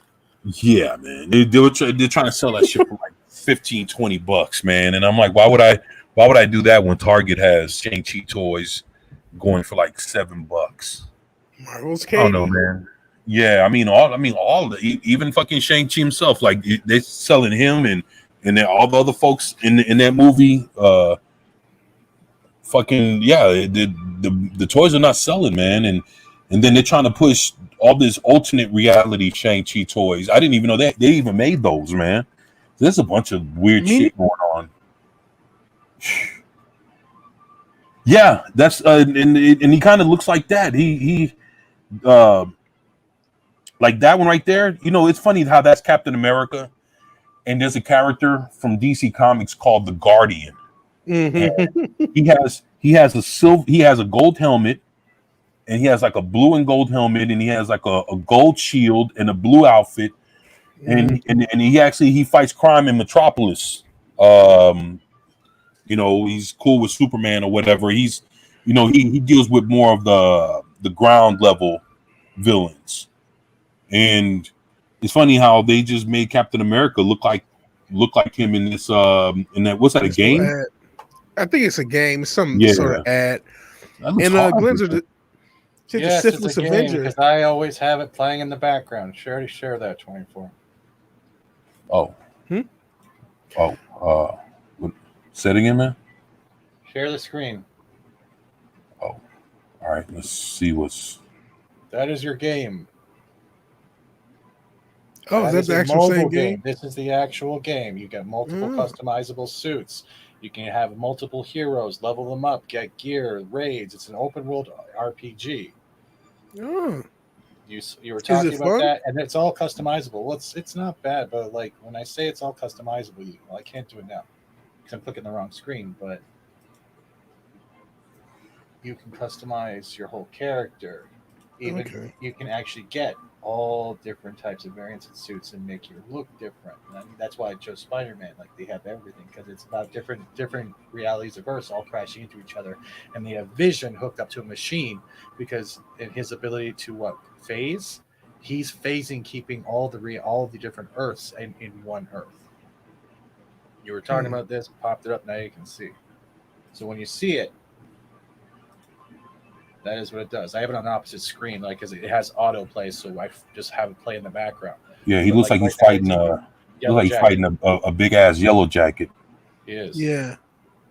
But you have skills that are customizable, everything, and it's just. Hey, you won. Oh, this was one of the group events. Congrats to you and your group. But you succeeded. All right. One second, and I'll show you. Like you're all set up in one place. You're playing with Doctor Strange. You can fight Red Skull. Meme said he covered the release at PAX East last year. Pretty cool. Yeah. Real quick, Glenzer said the Syphilis Avenger is next up.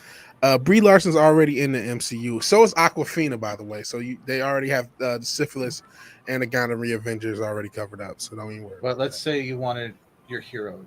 I'm not trying to take away from you, but let's say you wanted to select your hero.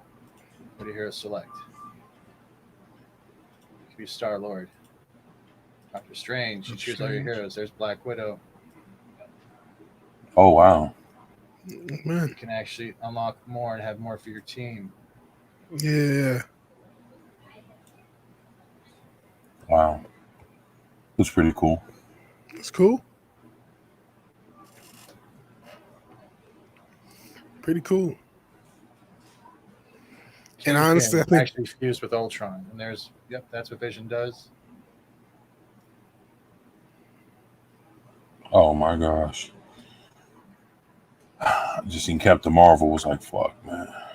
Yeah, they gave her that caring haircut too. Yeah, that's whatever.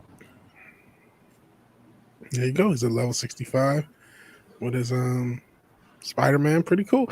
I mean, look, this is the strength of Marvel, is the ability to do other stuff. Honestly, this looks like, if they would have put some of that stuff in their Avengers game, they probably would have made a lot more money off of that than they ended up making it, because that was one of the big criticisms. It's like everything's geared towards Miss Marvel, and they really wanted a more customizable, more open world with some of the stuff, some of the ideas they have with the combat and the different characters having different abilities and stuff. And they really bungled that. That was a real Sana fucking Amanat just can't get out of her own way. She cannot get out of her own way. She's so egotistical that she just has to toss her character. Anytime that character is involved with something, she has to toss it to the forefront. Even I think in the comics with the Young Avengers, I think Miss Marvel is like the leader. Oh yeah, I think she is the leader. Sana Amina, and for those who don't know who she is, her family is really well connected politically, like really well connected politically. Like Obama administration, Clinton Foundation connected politically, and maybe it's probably got connections to the current one. So like whatever she wants out of Marvel, she gets, no matter how fucked. She's like the Stephanie McMahon if you're a wrestling Oh yeah, of Marvel, where it's like, yo, she can fuck up everything, and that's just what they're gonna do because she literally cost them untold millions from that game by pushing Miss Marvel so hard and really not just pushing it. If you watch Young Ripper play that game, he was talking about, you could tell this game was supposed to have more of that customizable system and more like probably be a situation where you were supposed to choose and make your own Inhuman, and they like you don't know that was the case, but you could believe that they were going in one direction and then abruptly changed it for Miss Marvel. So yeah, unfortunately. And who's the Undertaker in this situation? This situation maybe father time, because eventually this Marvel shit is gonna rest in peace because they're gonna rest on their laurels and not create anything new or not create anything good. Eventually this stuff is gonna fade because they're not being innovative. They're just being if anything, damaging the stuff that they have. Especially when it comes to movies, man, because I don't see, as far as actual Marvel movies that I think are going to be good, we might be done with those. We're done. They're like, you may like the member berries of Spider-Man enough to like that. Maybe Guardians 3 is even though I'm not a Guardians fan, maybe it's closer to the first one, maybe. But otherwise, man, I don't see that. Oh yeah, I should probably read the Kevin Feige article. Yeah, because we just talking so much. What I thought I had a quote. Here's the quote. I'll just get into the quote because there you go. Anyone who reads these online articles, this is what Feige said when he was asked about the next Avengers movie. They said, we want there to be a reasonable amount of time from Endgame to start a new saga, which is already underway and already started. Then you need some time, as we did in Phase 1, to build that saga before you start bringing everyone together. So I think that's what, I think Shang-Chi is probably the beginning of that. Not just Shang-Chi, even WandaVision, because you saw Wanda finally as the Scarlet Witch. And so you're starting to see all these characters start to come together. Like I said, they had Shang-Chi, and they had a little digital Zoom call with Captain Marvel and Mark Ruffalo. And so they're starting that, and then you'll probably see something with Spider-Man and then probably something in Doctor Strange, and they're going to start back over. And then, of course, you have the Hawkeye and the Miss Marvel TV show on Disney Plus. Both of those, I think, are going to be TV shows. So those are going to be the ones that put forth this new Avengers initiative. The Young Avengers may be a thing.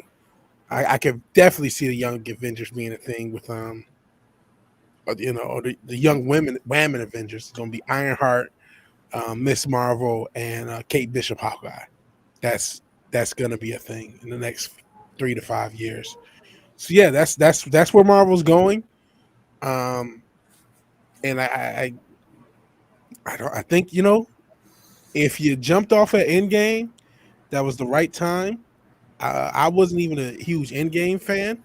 I like the Infinity War a ton, but it was cool to be a finale. It was like, okay, this is the end, and that was a lot of my so to speak. Like, all right, it's the end. I think I had to do an Ant-Man and the Wasp movie too, another one of those. So I don't know, man. Yeah, they do have Ant-Man and the Wasp 3 coming up. So yep. Wow. man. So I think that they'll coast the next couple years, just off of the brand and off of their ability to fudge numbers. But eventually, their chickens are going to come home to roost because they don't have anything else. They have nothing new, and everything they're coming up with is just subversions of better characters. Huh. Well, And Glenn said that's a better jumping off point. Infinity War, just seeing Infinity War and saying, "All right, that's how it ends." It kind of is. Oh, I forgot about the Eternals. That exists too. I totally legit forgot about the Eternals. I just saw it in the article. Yeah, I'm like, yeah, that does exist. I saw the damn trailer this weekend and totally forgot it existed. what'd you think about it? What, the trailer to Eternals? Yeah. Nightmare. That looks like a nightmare. I have no desire. I mean, it makes no sense. They kind of explain, they can only involve themselves in certain conflicts or something like that, or why they didn't help out with Thanos. It's just, I don't see, they'll probably, you know what? It might make money just because normies want to see Marvel, but I don't see this being a thing that I want to see. It'll take until Shang-Chi 2 and Eternals 2 before normies understand, get what's up. They're not gonna get what's up yet. They're just not. And then hey, I think a lot of normies just want to like something. They just want something to be good, because, just to, you know what I mean? Well, I know Ghostbusters is coming up, man. So I'm looking forward to that, man. I'm looking forward to. Is that getting pushed back? I know a lot of movies are getting pushed back. I'm not sure if that is. Well, I heard Ghostbusters was supposed to be taking the place of Mission. Was it Mission? I think it was Mission Impossible was supposed to come out, or was it that other Tom Cruise movie, Top Gun? It's supposed to be. It's supposed to be taking over Top Gun's place. Okay. This year. So it's still coming out. We still have that to look forward to. So that didn't get pushed off into next year. Plus it's one of those movies that they wanted to make sure that was out closer to Halloween, to give it that whole Ghostbusters Halloween kind of vibe. They came out with the cereals, they got new toys, marshmallows, a bunch of other shit. And it's good to see the Ghostbusters franchise kind of being revived. People call this thing a sequel reboot. I said, how the fuck is it a sequel? It's either one or the other. You can't be both. It can't be a reboot and it's a sequel as well. That's not how it works. See, people they're so fucked in trying to come with the terminology. They don't even know what the fuck they're saying anymore. They're making new things. Because you know what? You say that, but technically Creed kind of was both. Because it's not really a reboot, because it's not taking, that's the thing, it's not really a reboot, it's just like a restart almost. All right, we haven't touched this franchise in a long time, so here's a sequel for the first time in a long time. So it's a sequel, and then we're going to make new movies after. At least that's probably what they're doing with Ghostbusters. So I guess I see what they're saying, but then at the same time, it's not a reboot if it's a sequel. Right. It's a sequel that you're restarting the franchise with. Right. And then you're bringing back all the original characters, and it's not like you're bringing back, it's not like you're doing, like you're bringing back the characters, but you're bringing back the characters, you're making them who they are, but you're like restarting off the franchise from nothing. So basically you'll have the original Ghostbusters that are back, but they're back with, on the premise of all their old escapades, like all the shit that they've done. It's a part of their canon. Mm-hmm. So it's like, it's not a reboot if you're bringing back the characters and everything that they've done matters. It's not like one of those things that they bring back they bring back a character, it's the same person, but all their past history, like everything has changed. Mm-hmm. They just bringing back the actor to play the character by name, but this character is a completely different person. You know, it's not even one of those things. It's like these guys are coming back. Everything that happened in 1983, 84 happened. All the shit that happened in, what was that, 88, 89 with the Ghostbusters, Yeah. all that happened. You know, like you know, all their stories happen or whatever. You just haven't seen these guys in a while, but you know, you have a new adventure. They're coming back, and they still are who they've always been. They're just older. Yeah. You know, so yeah, it's a bona fide sequel, man. And the whole thing is supposed to be surrounding Egon's character. So how could it be a reboot? And everything's, you know, come on, man. If people don't, I think they man. use the term reboot. That's not really accurate. It's just because it's only a reboot from the standpoint, not necessarily of the story, but of the meta. Like, okay, we haven't done a Ghostbusters movie in 30 years, so we're doing a new one. And even though it's a sequel, it's like to restart the franchise. Like I said, I mentioned Creed, where this is really a sequel of the Rocky films, and everything that happened in the Rocky films are still valid, but they're using it in order to make new movies going forward. But that doesn't make it a reboot. It just makes it a sequel and a restart almost, or just an excuse to make more movies, basically. That's where they use the term reboot, but it's not really like, oh, everything that happened. Ghostbusters 2016 was a reboot. That was an official reboot. Yeah. And then brought in, you know, same actors playing different characters, and then killed them off and did some other stupid shit to them. I don't know, man. It's yeah, man. It's interesting how they you know, how they worded that and how they did all that. It just, I don't know, man. It's just a poor choice of words, man. People in this, like a lot of you know, a lot of these sites are actually putting it like, hey, reboot sequel or sequel reboot. And I'm like, dude, you it can't be both. It has to be one or it has to be the other. It's like, it's, you know, this I think they're getting too carried away because everybody's doing it now, that they don't even give a fuck how they relay the information. Yeah. Man, Yeah, let me see. I think that's just you know, buzz. It's like almost trying to be a buzz phrase. Reboot, sequel. You know what I mean? It's not Right. really valid. The gaslight system. Yeah. Ghostbusters the only one looking forward to. There's nothing. Yeah, else. me too, man. I can't wait, man. I can't fucking wait, man. Matter of fact, got a video I'm be working on tomorrow, man. You ever play, anybody ever played the Ghostbusters game? The actual game that came out a couple years ago? Well, that thing is so good, man. And look, man, if you guys, any one of y'all own Xbox or PS or whatever, they do have if you have an Xbox One or a PS4 or 5 or whatever, they do have the digitally remastered Ghostbusters game, and you know it's fucking good, man. The mechanics are on point. Look, you gotta understand something. If a game came out in that game is like maybe 8 years old, so you got this game came out 8 years ago, written by Harold Ramis and Dan Aykroyd, and they brought in all the Ghostbusters. Even Bill Murray came in and did the voice acting, all of them. So basically, the video game was their unofficial number 3 until Afterlife came out. You know, until they announced Afterlife, Ghostbusters Afterlife. Ghostbusters game is, I think, Ghostbusters the game could be considered like a between movies kind of game. Like, yo, this is a thing that happened with the Ghostbusters. Is licensed by the movies. Is written by the people that wrote the movies. It has, you know, all the lore of Ghostbusters 1 and 2.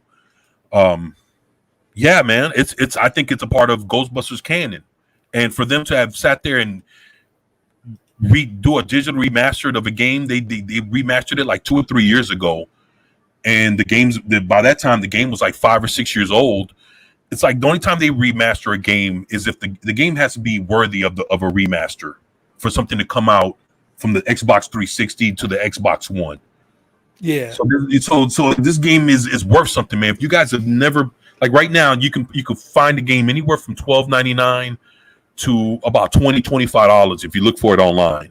And it's the digital remastered Ghostbusters game. The mechanics are good, the graphics are awesome, and it's the lore of Ghostbusters 1 and 2 with all the original voice actors, even with Harold Ramis being alive. It's good to just have all 4 of them in an adventure, and it's cool because you can actually play it, you know, and it's like it's an adventure that the only way you're gonna see it is you have to play it in order to see how it all plays out, man. You have it's you know, it's not something you have to sit. It's not, you don't watch it like a cartoon or a movie. You have to play the game, you know, to see what the adventure's about. And it's good, man. Me and my son was playing it when I was kicking it with him before he went back to school, and he loved it, man. Me and him watched Ghostbusters 1 and 2. He asked me about the girls Ghostbusters. I gave him that look, and he knew not to ask again. Like, hey, don't you? You should have told him, go ahead and watch it, enjoy. Nah, I didn't want to set him up and him think that that's how it's supposed to be, man. I wanted him to get the real motherfuckers, and hey, here goes Ghostbusters 1 and 2, and boom, here goes the game, and he fucking loved it, man. And he's like, he can't wait for Afterlife, and he wants a Ghostbusters shirt, and I'm like, yo, that's what's up, man. And you know, as a dad, it makes me feel proud that, you know, I'm at least passing down, you know, some of the better shit down to the kids, you know. And Ghostbusters is a pretty damn good fucking movie, man. Like, you know, as old as it is, you can't take away, you know, what Ghostbusters has done or what is meant, you know, to fans, and you know, and then, you know, people that are into pop culture, man. Ghostbusters is good, man. They got all kind of shit coming out now with Ghostbusters, and I'm excited, man. I might not be buying the toys and all that, but it's good to see that kind of shit back out again. And you know, we need that nowadays, man. With everything, all these failed franchises, people trying to revive shit with actual reboots, and then even their sequels are being shitty. I mean, dude, we need something good, man. And you know, people are like, you know, I see people saying that they'll be skeptical with Ghostbusters. I don't think there's anything to worry about. I think Ghostbusters is going to be exactly what it's meant to be. I think this new Ghostbusters movie is going to do everything it's supposed to do.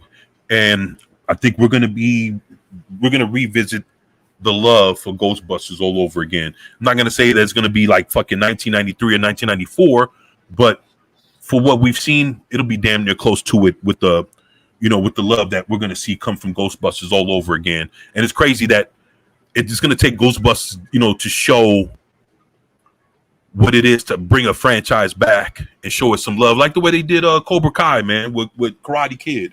It's like, to bring something back and show it the love.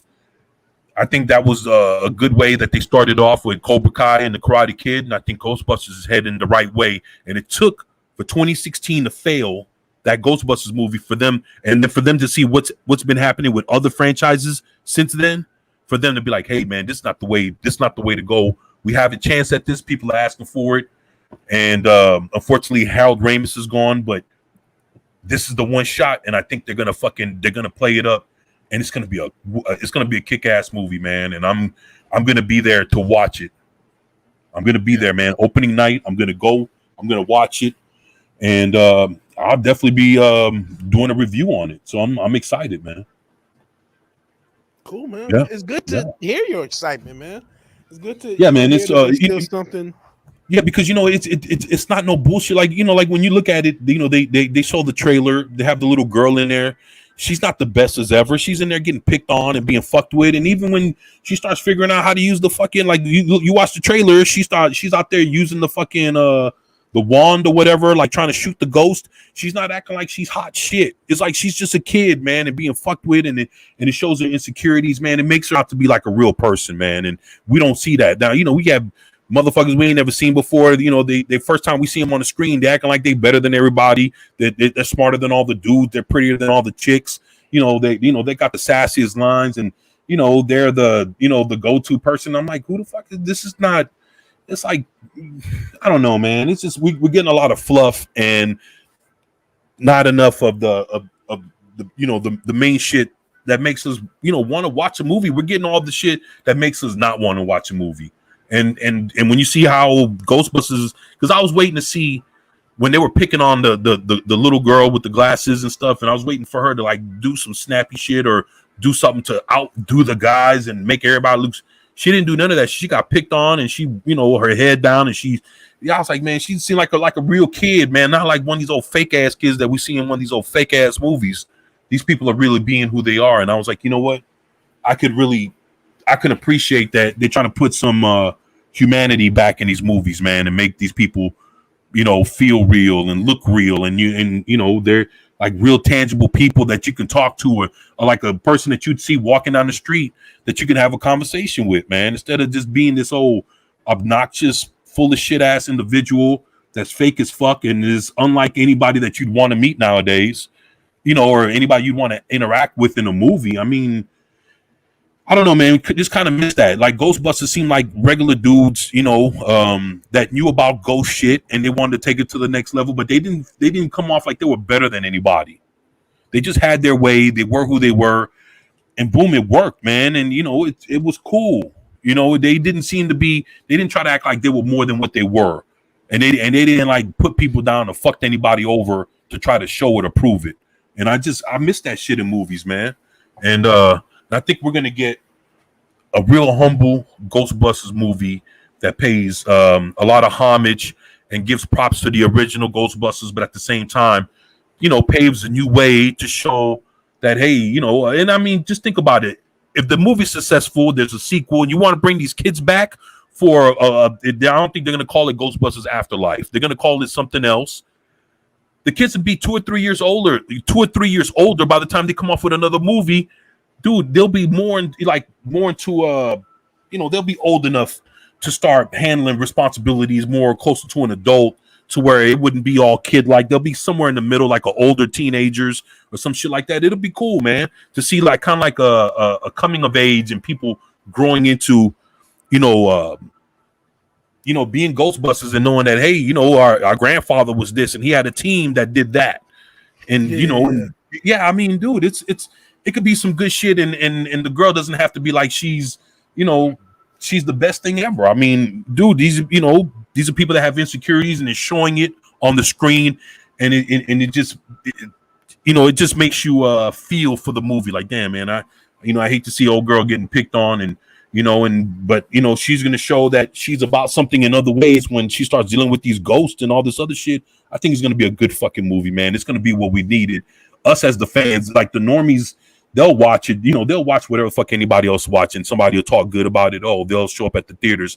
But for us that sit there and we watch fandom, for us to do this, like this like my fucking job, that I don't even get paid for, that I sit here and I scour through articles and I comb the internet to find shit. I think for people like us, that love this shit and deal with YouTube every day, like eat, breathe, and sleep this shit, this is good for us because we've known what we've been looking at for the last 4 or 5 years, that now we're finally going to get something that's going to play more towards what we've been needing to watch, and we know what the difference is now.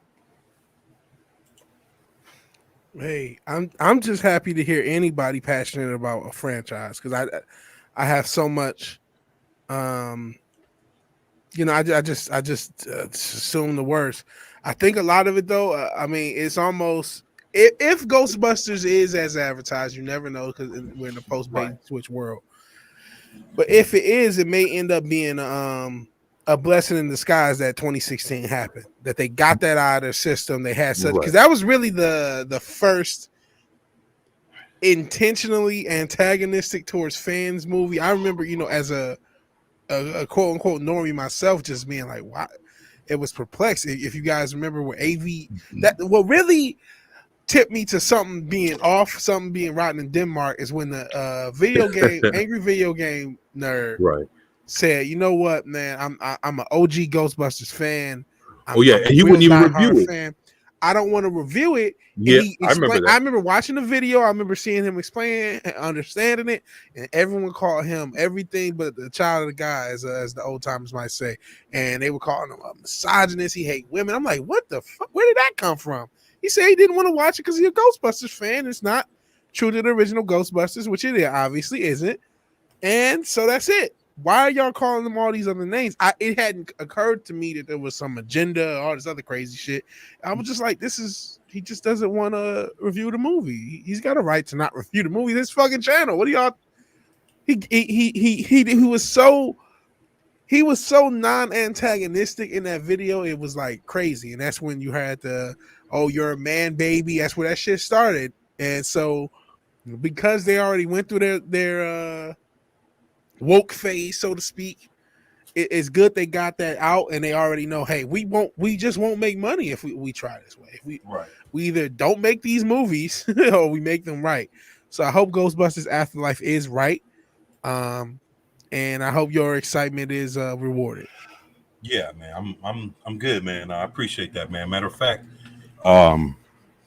yeah, man, I'm looking to see what kind of, if you notice, that's why I've been dropping like little Ghostbusters videos. Matter of fact, come to find out, man, that on that Ghostbusters game, there's a level on there that they had taken out, and all these years later, it finally comes out that there's a level that's supposed to be in the game, but they never they're supposed to have been fighting during the Macy's Thanksgiving parade.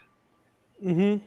That they have in New York, in New York, they have a Thanksgiving parade where they have like the floats and shit going down. I think it's 42nd Street or something like that. In Manhattan, and it's a big parade they have every year. They show it on TV. I've even seen it even here in Houston, and they have they're supposed to have a level where they're fighting in the middle of the parade. Okay. So that they're jumping they're fighting through around floats and stuff like that. And if you remember in Ghostbusters #2, Dan Aykroyd's character had a bookshop where he was selling books of like spells and ghosts, and it was like a magic shop kind of mixed with all kind of different. It was like a weird kind of a store, and there was supposed to be a scene where you're supposed to be able to go into his store that he had in Ghostbusters 2, because what happened was the Ghostbusters 2, after Ghostbusters 1, they got broke, there was no business, and they started doing parties and shit, and Dan Aykroyd's character had his own little bookstore where he was selling like books and stuff about magic and prophecies and other dimensions. It was one of those kind of stores. And you could see that at the beginning of Ghostbusters 2, and boom, you were able to go in the game, go into his store and look around his store and do a bunch of other shit. They pulled all that out, and it just hit a few days ago. Like, hey, guys, and then they have a recording of the footage of I think the game developers actually playing the level, but they never released it with the game. They kept it out. So I was like, fuck. So I've been playing this game, for like fucking 8 years, and didn't even know there was a fucking level in there that, so, all this stuff is coming out with the Ghostbusters. Of course, they had I did that video where they had like the Ghostbusters fan films are coming out. People are excited for this, man. It's a lot of good things happening with this. That's cool. Was it like a budgetary reason they didn't include all that content in? Is that something to the remaster? They never did say why. They just come to find out that, hey, we just found out there was a level that's supposed to be in this game, and the developers taking it out, and it was all about seeing what the level was, and this and that. They never did get into, and I'm there's other articles. Before I drop the video, I'm gonna have to read more on it to see if anybody can actually say specifically why they didn't put it in there.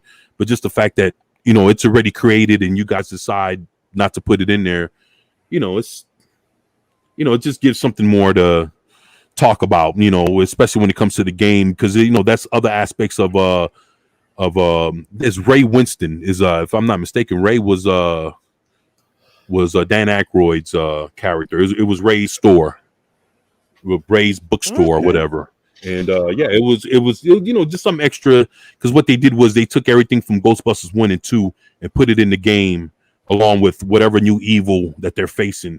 And you got all the actors there, along with Annie Potts that plays their secretary. She answered the phone, Ghostbusters, and all that. It's like they had everybody in there, man. So, dude, it's some good shit, man. And if you're a fan, I recommend you guys go check it out, man.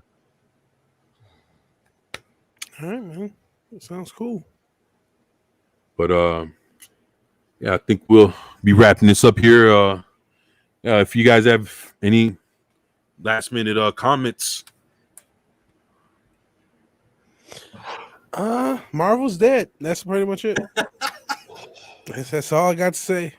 Doesn't if you still it's still probably I think because Steve showed the game stuff like that is probably the best stuff you're going to get out of Marvel. You're not going to get it out of comics, Right. but like the mobile game stuff, I know they do a lot of stuff like that. You're not going to get it off the big budget games either. Right. Old games though, because what was that? The Marvel Alliance. They still have cool stuff like that. Yeah, Marvel Ultimate Alliance. Yeah, I have both Ultimate of them. Alliance or something. Yeah. Yeah, I got one into, man. The first one was a very good game. The second one is the Civil War, the actual Civil War. So they actually had a real Civil War scenario with the Marvel Ultimate Alliance #2. And yeah, I got both games, man. Shit, sitting right here next to me. So yeah, man, fuck, man, I want to play that shit so bad, man. Online. I mean, I want to play it like, streaming. I don't want to fucking just turn it on. I can turn it on here and play it, but it's not no fun. I want people to watch me whoop ass. I don't want to just play it for myself. Man, hey, Zach just showed up in the chat. Yeah, we had almost 20 minutes delay. No one saying anything in the chat. But yeah, Zach's is looking forward to the new Ghostbusters as well, and Dune. A lot of people are hoping for Dune to save them from this year. Well, I tell you, I've been hearing a lot of mixed reviews about Dune, man. They've been talking about what's his name, Timothy Chalamet, or whatever the fuck his name is. They're calling him the white savior of the movie. I was like, what? Boy. Oh yeah, they going in on him now, man. And I don't think anybody ever really attacked him because he never did anything for anybody to have any qualms with him. But with this movie, they're actually calling his character the white savior. So I know it's fucking with him, man. And you're starting to hear all this negative shit. So, oh yeah, that's boy. And like I said, a lot of people, they like him as an actor, man. I think he's pretty good. He's a damn good actor for a young dude. But now he's getting some heat behind that Dune movie, and it's because of today's politics, man. Calling him the white savior of the movie. Like when I read that yesterday, I was like, what the fuck? They're already going after this kid, and all he's trying to he don't even talk shit. He's just making the movie, and he's cool. He's like, hey, what's up, guys? Da da da. He's not even no asshole or nothing. Yeah. And boom. Yeah, fuck, man. The internet's fucking trying to take him down. In a bizarre way, that makes me want to see it a little bit more, because like when they go after you, usually it's for a reason, and they always try to pre-attack movies they don't like the politics of. If you remember Joker, they pre-attacked that. They don't like the energy of for whatever reason. So right. It makes you think that maybe they're pre-attacking a movie that they think normal people or who would like it, and they want to bring it down a peg. So plus the thing with Dune is Warner owns it, but Legendary owns it, and there was a dispute about it. So they might throw a little bit extra shade on them just off of the strength of that dispute. So who knows? And Zax is pushing back. He said no, he didn't, and his character isn't the savior. They don't know what they're talking about. That doesn't matter. They don't have to know what they're talking about. This is about smear campaigns. Yeah, you're right, Zax. At Glinster, yeah, that Marvel Ultimate Alliance #3 that they came out with was strictly Nintendo Switch exclusive. So they didn't put it out for the PS5 or for the Xbox One. So they did come out with an Ultimate Alliance #3. This had to be about a year or two ago. They came out with a #3, and it was strictly a Nintendo Switch exclusive. Why the fuck would you just come out with a #3 and only have it for the Nintendo Switch? What the fuck, man? I don't know why they did that, man. Yeah. But Zach says, good point, Vigilante. Yeah, probably talking about the fact that like Dune, like I said, I remember that Legendary thing happened earlier in the year. Right. I'm like, okay, there's a little smoke between them and Warner. So Warner's still gonna get their money off of Dune, but they wouldn't mind seeing it fail just because of the strength of that dispute. So I can see them they're just being, they don't have that industry protection against shade, so to speak. Right. It's like the mob, you know what I mean? You're not mob affiliated in these parts, so you're your own kid, that sort of thing. So I can definitely see that sort of energy happening along with Dune. But we'll see. A lot of people are excited about that. It's good to see, some excitement. We started off talking about Shang-Chi, which I had about exciting half hour. Right. No, exciting half hour of film. It was 2 hours and 12 minutes though. Oh, But 2 hours. I was just about to ask you how long it was. 2 hours and 12 minutes. 2 Wow. hours and 12 minutes, and it felt every bit of it. Every bit of 2 hours and 12 minutes. Like, golly. Wow. Well, fuck. All right. Well, we see. Steve, you wanted to? Yeah, we'll go ahead and wrap this up. Yeah, go ahead and plug your channel and what you got coming up. I got nothing. I'm exhausted, man. I'm sorry, man. I'm just fucking exhausted. I'm exhausted. Thank you. It's all good. Check the I chat. understand, brother. No, it's all good, my brother. I understand. Shit, what you got, Vigilante? Not much. Hey, I would say this. Check back my the past few days. I did a lot more streaming than I thought I would. Yeah, I've been watching you. Yeah, it's been good shit, man. I've been sitting there watching you, man, and whatever I don't watch, I'll check it the next day, man. So you definitely, you know, when I'm in the garage working out, you definitely getting pumped, man. So I'm definitely, yeah, I'm listening, man. So that's what I was. Hey, check out the stuff I did. Stream on Saturday and Sunday. Saturday I talked about the Kathleen Kennedy and the meta of you know, how it affected a lot of people in the community and just I remember that. Because there's just people that still got hurt feelings. There's still people that got hurt feelings, even that show up in my chat, and just kind of having that kind of a cathartic thing. And then Zach saw I did an AEW review, which you know, I saw that. I've had my little battles with AEW as far as them copyright striking me, which has been removed. And I reviewed their pay-per-view that was yesterday, and I also reviewed Shang-Chi. So which I think it was also the Kathleen Kennedy stream where I reviewed. No, it was not the Kathleen Kennedy. It was late Saturday night. So if you check out my late Saturday night stream, that's the show name of the show. Late Saturday night. It starts off with a Shang-Chi review. It ends up with T-shirt historian. Playing the game and y'all beat it. Yeah, well, he beat it. I just watched and it was there. Nah, come on, man. I was So yeah, he beat Streets of Rage 4, and I actually am close to beating it on my solo thing, so I gotta actually beat it. And so you get to see that, and then like I said, Shang-Chi review in that same stream. Then there's a stream talking about Kathleen Kennedy, not just you know what's going on with her being re-signed, but kind of airing out some of the hurt feelings that still exist. And then I also talk about AEW, if that's your sort of thing, seeing the wrestling review. And it comes as a perspective of a guy who hadn't watched wrestling in like 2 years. And, you know, I've actually been a lapsed fan twice where I didn't watch for like 10 years and came back and then haven't watched in about a year and a half, 2 years. And I tell that experience and what I thought of the pay-per-view. So that's the stuff that I just did the past few days. So I would say check that out. And then this week, Culture Crime Fighters will be on my channel Wednesday. And I think we have Comics Division. I'm 75% sure we have. Yeah, actually, that's what I heard. I heard you guys are having. I'm excited, man. I can't wait, man. I can't wait to check all that out, man. So I'll be watching what Steve be putting out. Like I get my notifications whenever Steve streams. So I'll always be checking out what he has, man. He's doing some crazy shit, but it's funny, man. Like he always has a good cast of people that he rocks with. So it's never a dull moment. I can tell you that. I can't wait till I ever get a fucking gaming rig or something that I can really rock, man. So I can fucking join him and you know, try to rock on some shit. But yeah, man.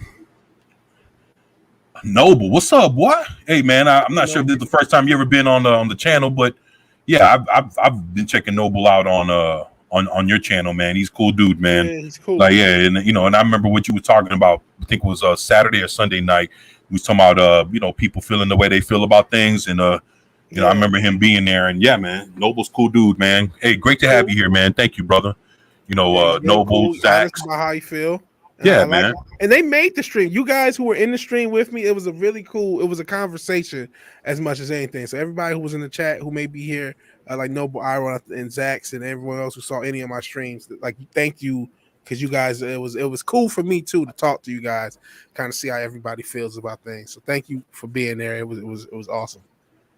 So yeah. So I mean, shit, you know, I've been watching, so that's why I'm sitting there checking out everything. So yeah, man, and like you know, whenever you stream, like you know, I've been checking out Noble for the last couple weeks, man. So it's you know, it was actually pretty pretty cool, man. He's a pretty good guy, man. So, thank you for being here, Noble. Thank you, Zax.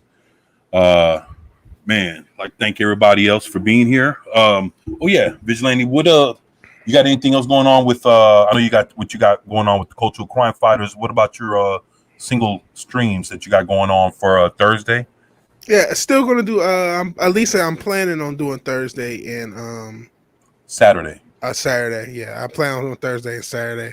I'm trying to keep that as like the consistent time I do my single streams, like Thursday around 9, Saturday around 10:30, sometimes 11, between 10 and 11, depending on what I got going on. So that's the sort of schedule.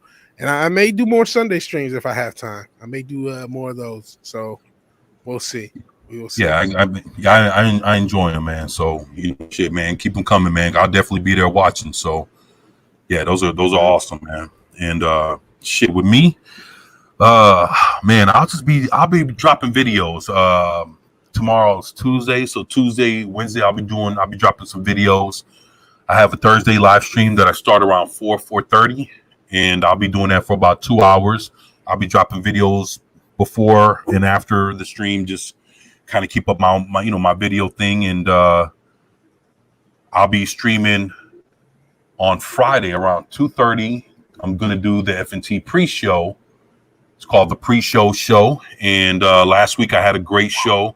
I had Jace Fox with me, and we whipped ass, man. He's good dude, man. He's doing some real good shit, man. So I really appreciated him spending time with me. And what I'll be doing is just dropping videos in between. And also wanted to give a shout out to Pat S. Hopefully everything's good with him, and him and his peeps and all in Clopping Times and all the folks that got hit in Louisiana. I know there's a lot of people from Texas that are out there trying to help rebuild houses and do a bunch of shit. But then what I heard was this week there might be another storm hitting them that's more or less to be on the level. Yeah, man, I heard something is brewing that might be backdooring them, and I hope it doesn't, man. But I heard that something might be coming their way, man. So hopefully it'll turn or it'll die off before it does any damage. Yeah. But yeah, I mean, just see people over there trying to help them out. And right in the middle of them trying to rebuild, boom, something else hits them. That'll be completely fucked, man. And I hopefully that doesn't happen. So just want to give a shout out to everybody. And, if there's anybody you can check on and help, please do. Because a lot of folks out there that need help. And, I'll be also, I started up 24/7 Fusion comic book site on eBay that I'm gonna be starting to post comics and stuff. Cool. I'm gonna be putting links, in the descriptions and different things, trying to promote it. Just trying to make money in, the legal way, the right way, trying to do things to help out my kids and the family here, that have been so nice to help me out. I just needed to try to do something to do my part, man. And it's kind of hard, but but I'm just trying to fare through it.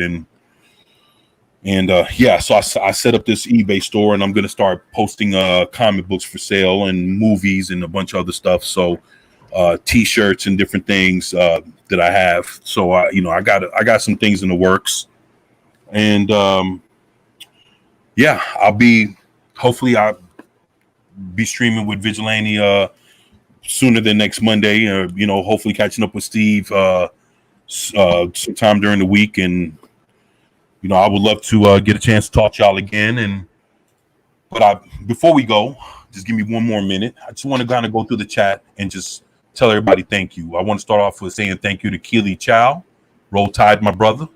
I say thank you to Rajesh Taylor, New Bomb Turk. Thank you for doing what you're doing, looking out for my boy, The Wake Down, man.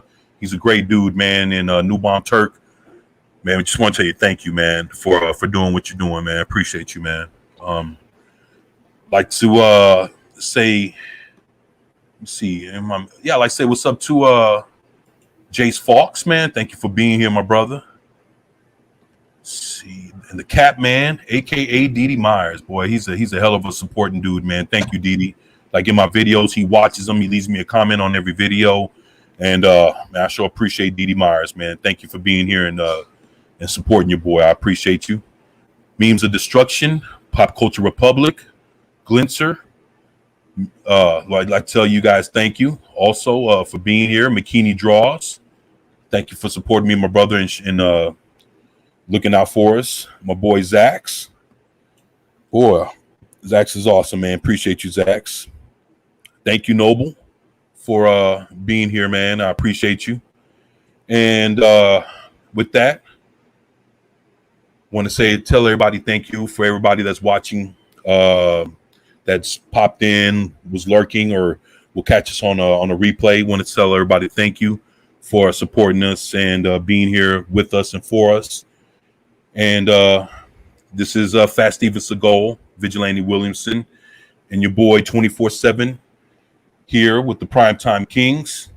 Want to tell you thank you, and we love y'all and we appreciate y'all. And you guys enjoy the rest of your evenings. And, y'all stay safe, man. Love y'all, man. Take it easy, man. Peace. All right. Peace.